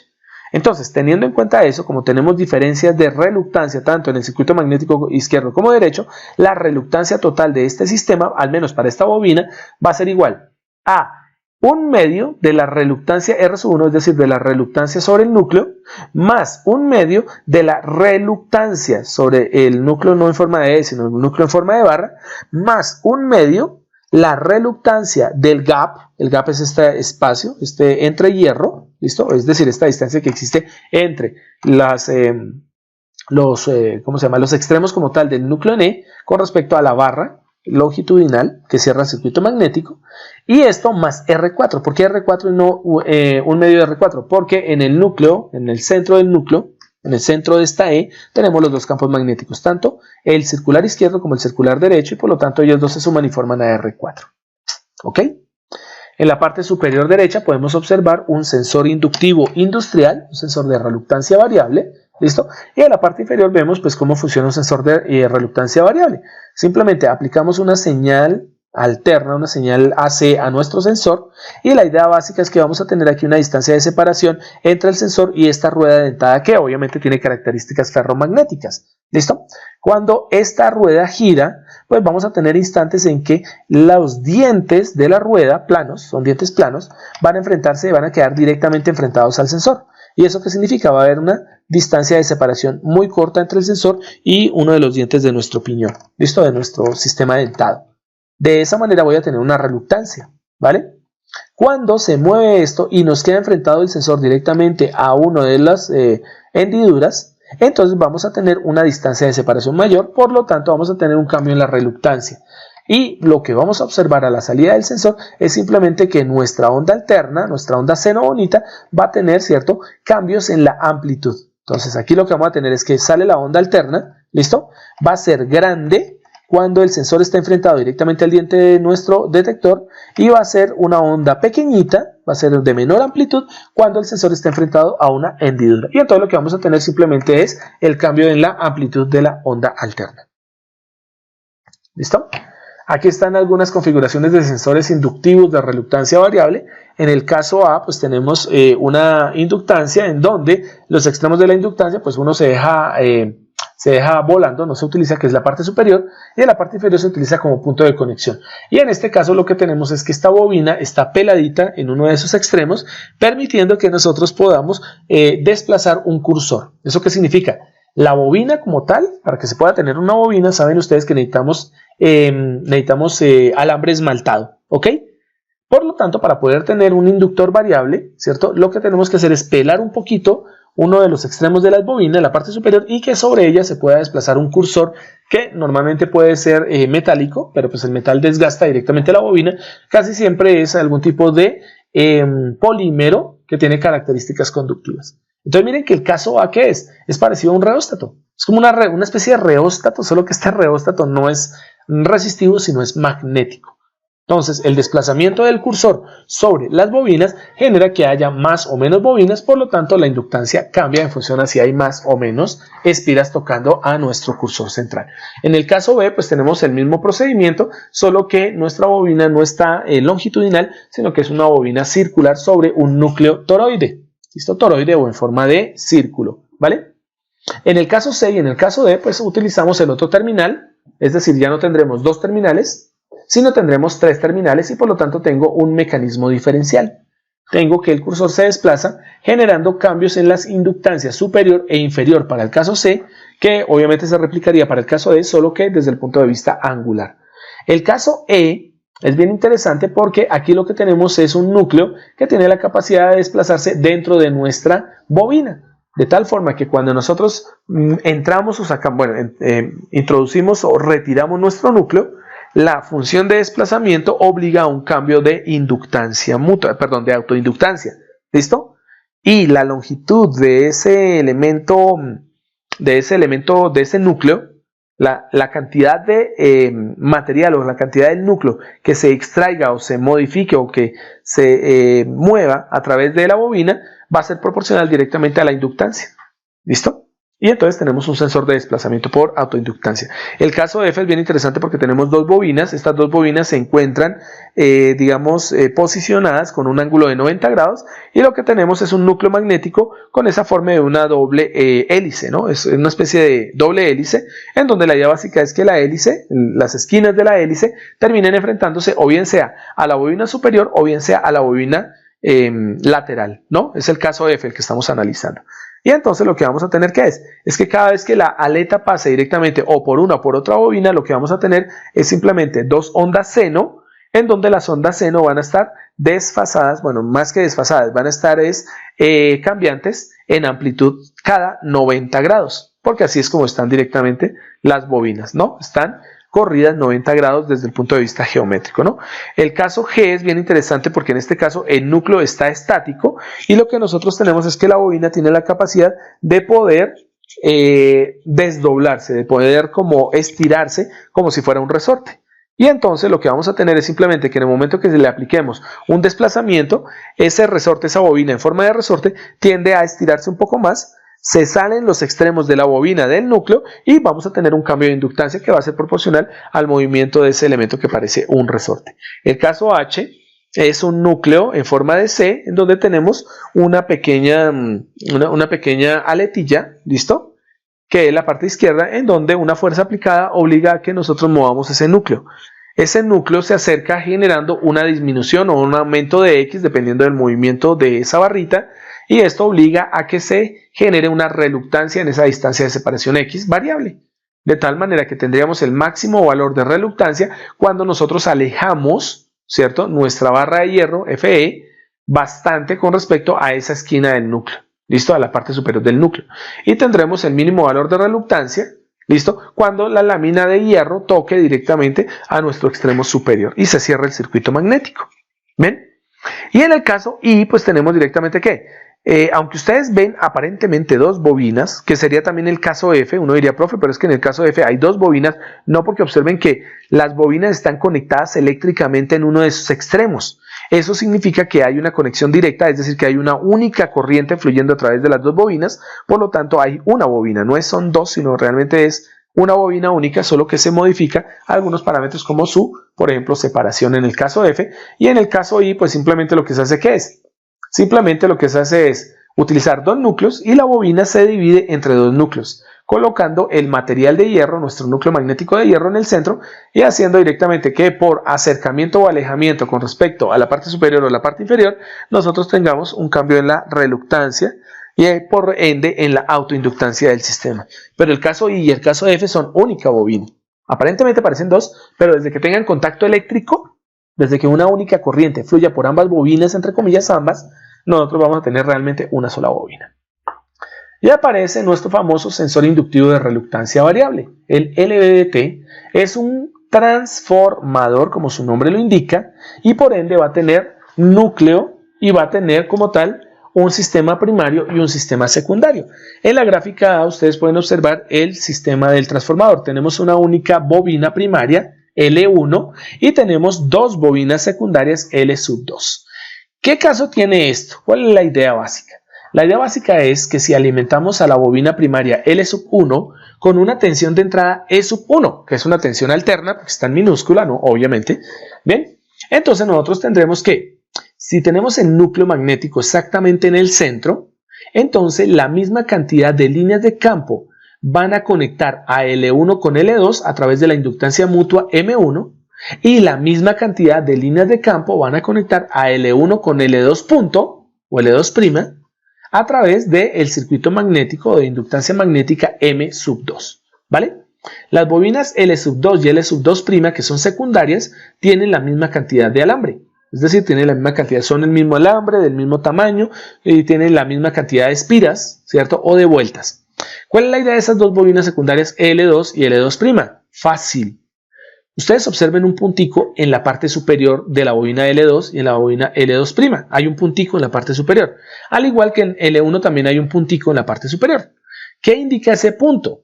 Ese punto para algunos contenidos programáticos, bueno, algunos temas o algunos autores más bien, pongámoslo de esa manera, indica principio de la bobina. Eso significa L2 y L2' se bobinan en el mismo sentido y ellas dos arrancan en un mismo punto. Se bobinan y cuando se terminen las bobinas, entonces vamos a tener la parte final. Observen que L2 y L2' se unen por sus finales, ¿sí ven? Se unen por su final de bobina. Esto es muy importante. Uno diría, pero eso no tiene, digamos, gracia, o sea, eso no tiene ningún misterio. Si yo pongo en L2 100 espiras y pongo en L2' las mismas 100 espiras, me da igual si conecto principios o finales de bobina, eso no tiene ningún problema. Pues no. Cuando ustedes conectan dos bobinas secundarias, por sus finales, ¿cierto? Por sus finales de bobina, van a dejar una bobina bobinada, o sea, cuando fluye la corriente, una de las bobinas va a permitir el flujo de corriente en un sentido y la otra bobina va a obligar a que el campo magnético se invierta. Por lo tanto, la corriente fluirá en sentido contrario. Hagan el ejercicio y se van a dar cuenta. Miren que en la parte superior, en L2, si asumimos que la corriente entra por arriba, miren que en L2 la corriente está entrando por el principio de la bobina y está saliendo por el final de la bobina en L2. Y la corriente sigue fluyendo y en L2' ya no entra por el inicio de bobina, sino está entrando por el final de la bobina. Por lo tanto, la corriente va en sentido contrario. Entonces es un trucazo hacer dos bobinas exactamente iguales, mirar cuál es el principio de las bobinas, cuál es el final de las bobinas y unir las dos finales de bobina. Y van a tener eso que es una configuración diferencial. Por eso aparece el término differential ahí en la parte superior. Transformador diferencial. ¿Listo? Lineal variable. ¿Qué obtienen ustedes cuando tienen el núcleo central? ¿Qué obtienen ustedes cuando tienen el núcleo exactamente en la mitad del recorrido? Es decir, que la cantidad de núcleo entre L1 y L2 es la misma cantidad de núcleo que enfrenta a L1 con L2'. Pues van a tener lo siguiente, que en la forma en que están conectadas las bobinas, la tensión de salida E sub 0 va a ser 0. Claro, porque la cantidad de voltaje en L2 se va a contrarrestar con la cantidad de voltaje en L2'. Entonces los dos voltajes se anulan E sub 0,1 y E sub 0,2 se anulan y por lo tanto voy a tener la salida en 0. Así, ojo a esto, así ustedes tengan alimentada la bobina primaria con una frecuencia y una señal alterna y una señal bonita, no interesa, la configuración de salida de las dos bobinas secundarias obliga a que la tensión de una contrarreste a la otra y por lo tanto la tensión es 0. Entonces, ¿qué podemos decir? Simplemente no se ha movido el núcleo de su posición central. Pero no es más sino que el núcleo se mueva. ¿Y qué va a pasar? Que dependiendo del movimiento, si va hacia arriba o hacia abajo de esa gráfica, de la gráfica A, pues vamos a tener que habrán más líneas de campo en L1 y L2 si se desplaza hacia arriba, que digamos entre la relación entre L1 y L2' en la parte inferior. O si desplazamos ese núcleo hacia abajo, vamos a tener más líneas de campo entre L1 y L2' que entre L1 y L2 normal. Entonces, ahí, dependiendo del desplazamiento de ese elemento, de ese núcleo ferromagnético, nosotros vamos a tener la presencia de una tensión de salida. Y esa tensión de salida pues dependerá directamente del desplazamiento. Si el desplazamiento se da hacia adelante o el desplazamiento se da hacia atrás, siempre vamos a tener el valor absoluto de la tensión E sub 0 va a ser igual a cualquiera de esos voltajes que ustedes observen. ¿Listo? Entonces en X tenemos el desplazamiento, en X positivo vamos a tener que la tensión de salida, que es el valor absoluto de dicha tensión, pues va a incrementarse en función a que se vaya incrementando el desplazamiento de nuestro núcleo. Lo mismo pasará si hacemos el desplazamiento en sentido contrario, ¿vale? Que es lo que permitirá definir si el sistema está moviéndose en un sentido o en el otro, es decir, que si el núcleo se está moviendo hacia la izquierda o hacia la derecha, o hacia arriba o hacia abajo. ¿Qué es lo que determinará eso? Específicamente el hecho de que ustedes normalmente van a definir solo un movimiento, o se va por un lado o se va para el otro. ¿Listo? Bien, bueno, en la parte derecha pues ustedes pueden observar una figura tridimensional que nos muestra más o menos cómo es un LVDT. En la parte interna va a tener un resorte de recolocación. ¿Para qué sirve el resorte? Pues para que cuando ustedes no apliquen, no entreguen ningún tipo de desplazamiento sobre el resorte, el núcleo se mueva a una posición original, una posición inicial. ¿Listo? Entonces vamos a tener un resorte de reposicionamiento que ustedes pueden observar en la parte interior. En la gráfica del centro ustedes observan la posición de las bobinas secundarias con respecto a la bobina primaria.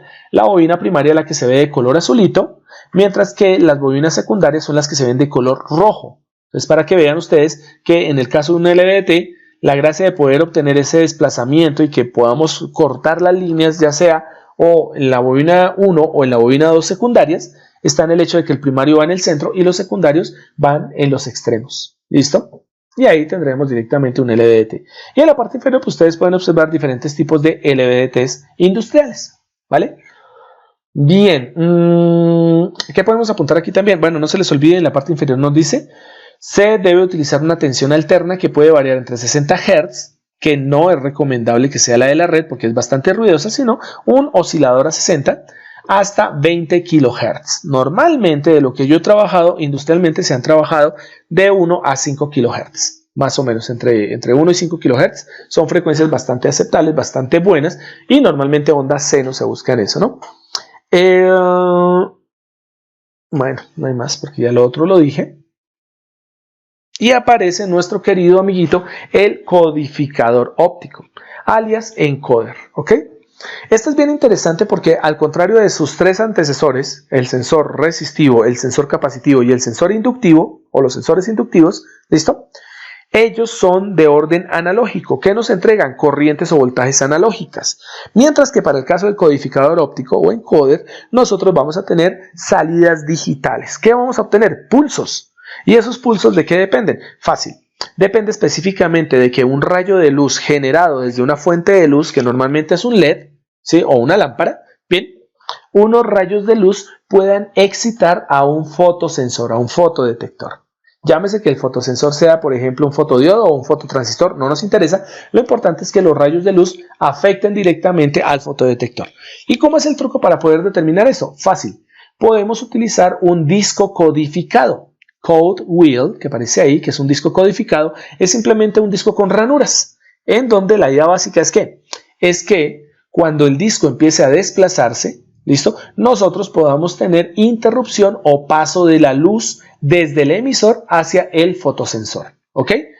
¿De qué forma puede llegar la luz? Puede llegar de dos formas, que es como ustedes pueden observar en este momento en los dos discos. O bien sea puede llegar por tipo barrera, que a eso se le conoce como encoder de transmisión, o puede llegar por tipo reflexión, reflex, y a eso se le conoce como encoder reflectivos. Entonces están los encoder transmisivos, los encoder reflectivos. ¿Cuál es la diferencia de los discos? Fácil.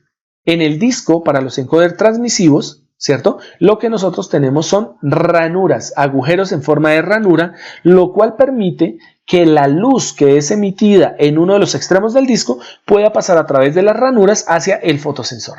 ¿Listo? Por lo tanto, tenemos unos agujeros en forma de ranura. La luz puede atravesar esos agujeros y pues cuando la rueda se mueve, nosotros vamos a tener que, por la ranura se puede filtrar luz del emisor al receptor, pero en el movimiento del disco también podemos bloquear la luz, ¿ok? Entonces, el movimiento nos va a generar simplemente esto, el movimiento continuo de ese disco. Nos va a generar simplemente paso de luz, bloqueo de luz, paso de luz, bloqueo de luz, paso de luz, bloqueo de luz. Que eso desde el punto de vista digital es como si tuviésemos 1, 0, 1, 0, 1, 0 de una manera consecutiva. ¿Cuál sería el truco entonces ahora? Que a medida que la ruedita se va moviendo y nos va generando ese 1, 0, nosotros podamos leer ese 1, 0 e identificar cuál es el movimiento, ¿no? Uno sabe cuánta cantidad de ranuras caben en 360 grados, que es lo que tiene un disco en su circunferencia. Entonces, por lo tanto, el número de ranuras, por ejemplo, para 360 grados yo podría tener perfectamente 360 ranuras. ¿Eso qué significa? Una ranura por grado.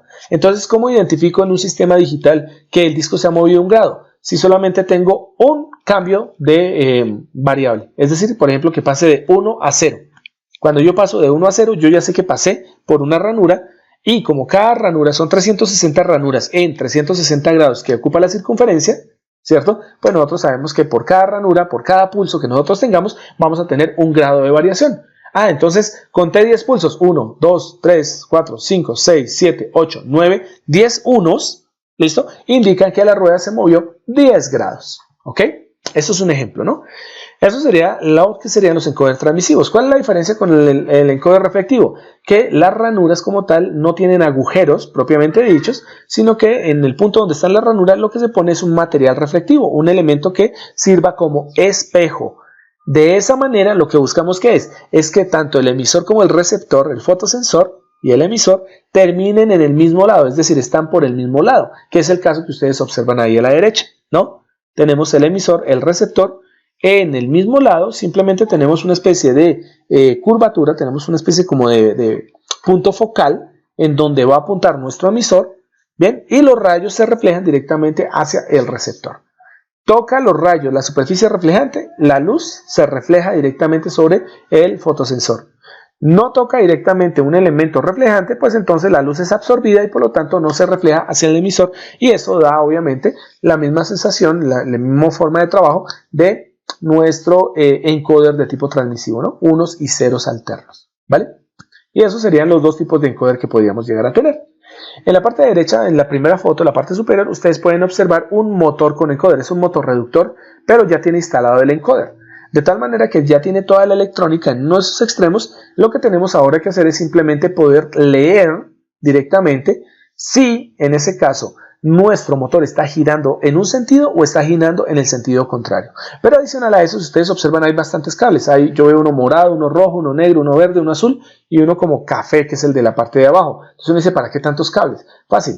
Con dos de ellos, ustedes van a polarizar directamente su fotodetector, o sea, su emisor de luz. ¿Listo? Como mínimo dos de ellos. Y con el resto, ustedes van a tener ¿qué? Van a tener las señales recibidas desde el fotodetector, el fotosensor. ¿Ok? Pero hay demasiados cables todavía. Entonces, ¿qué significa? Fácil. Bueno, aparte de eso, también deben haber dos como para el motor, ¿no? O sea, deben haber dos ahí para alimentar el motor. Por eso es que cuando uno compra un motor reductor o un sistema de motor que tiene encoder óptico, puesto ahí para poder determinar lo que es velocidad, lo que es posición, lo que es sentido de giro del motor, uno debe tener muchísimo cuidado con esos cables. Determinar cuáles son del motor, determinar cuáles son del emisor de luz, determinar cuáles son del o de los receptores de luz, porque puede haber más de uno, ¿ok?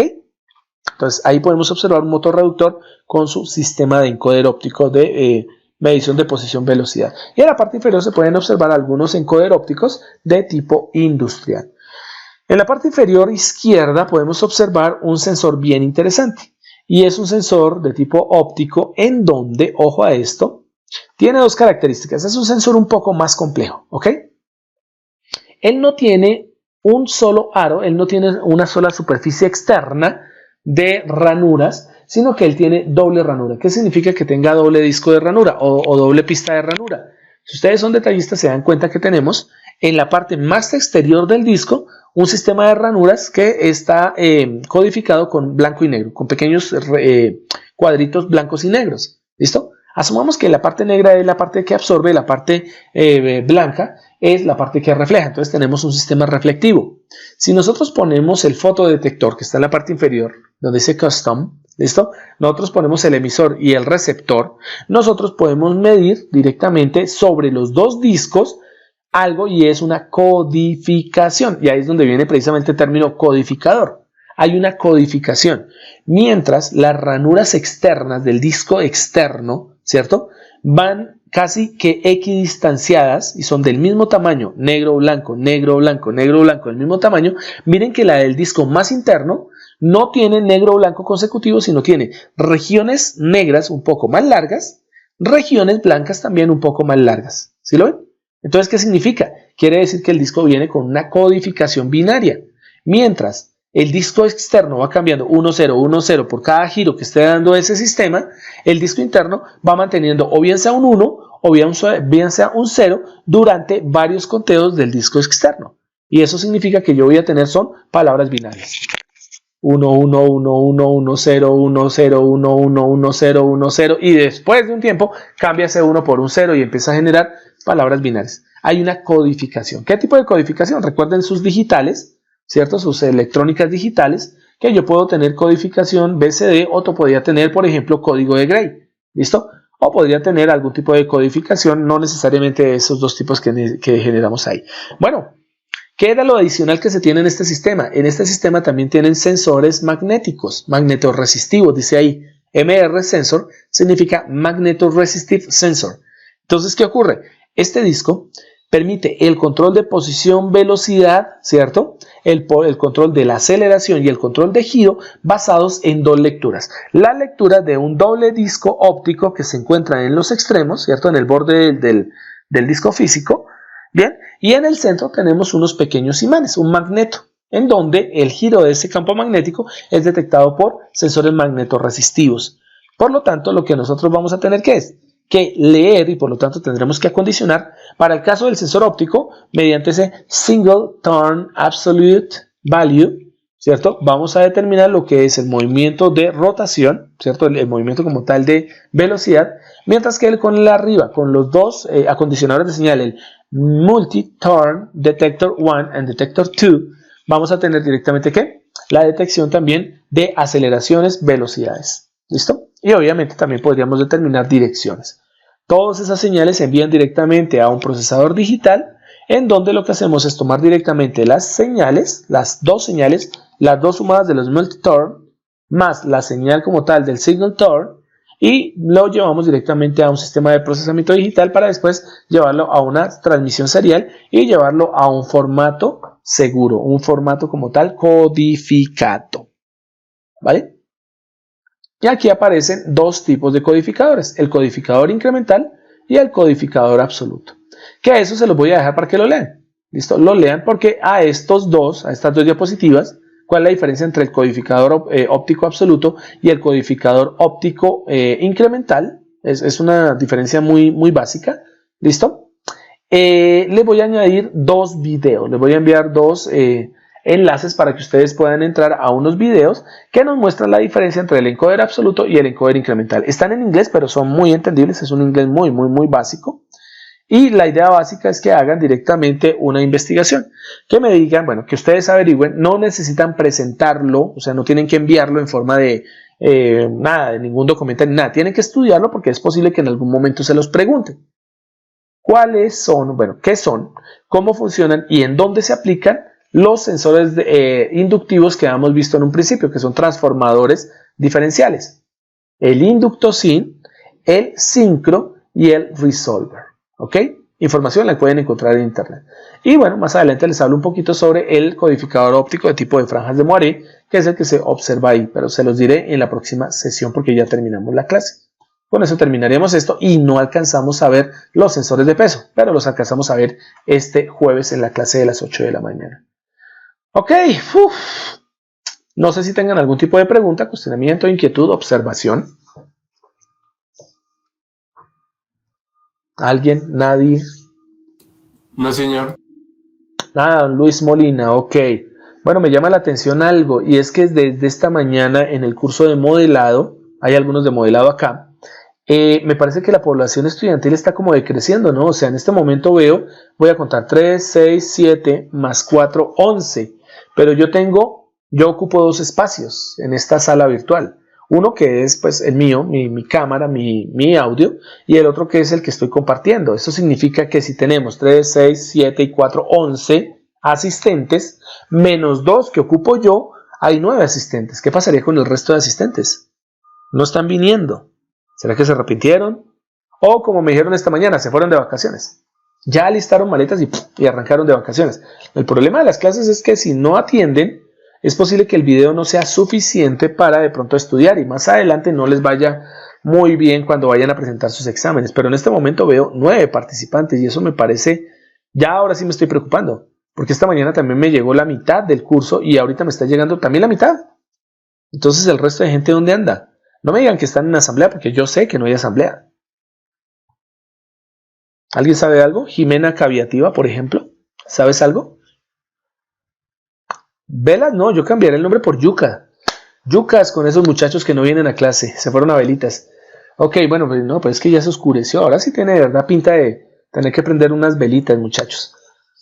Pero bueno, no, yo me imagino que es que van a aprovechar el día de mañana que es festivo, ¿no? Mañana se desaparece todo el mundo, mañana todo el mundo borracho, enguayabado y todas esas cuestiones, y entonces mañana toca rematar con un asadito, además porque pues este festivo en mitad de semana como que sirve, ¿no?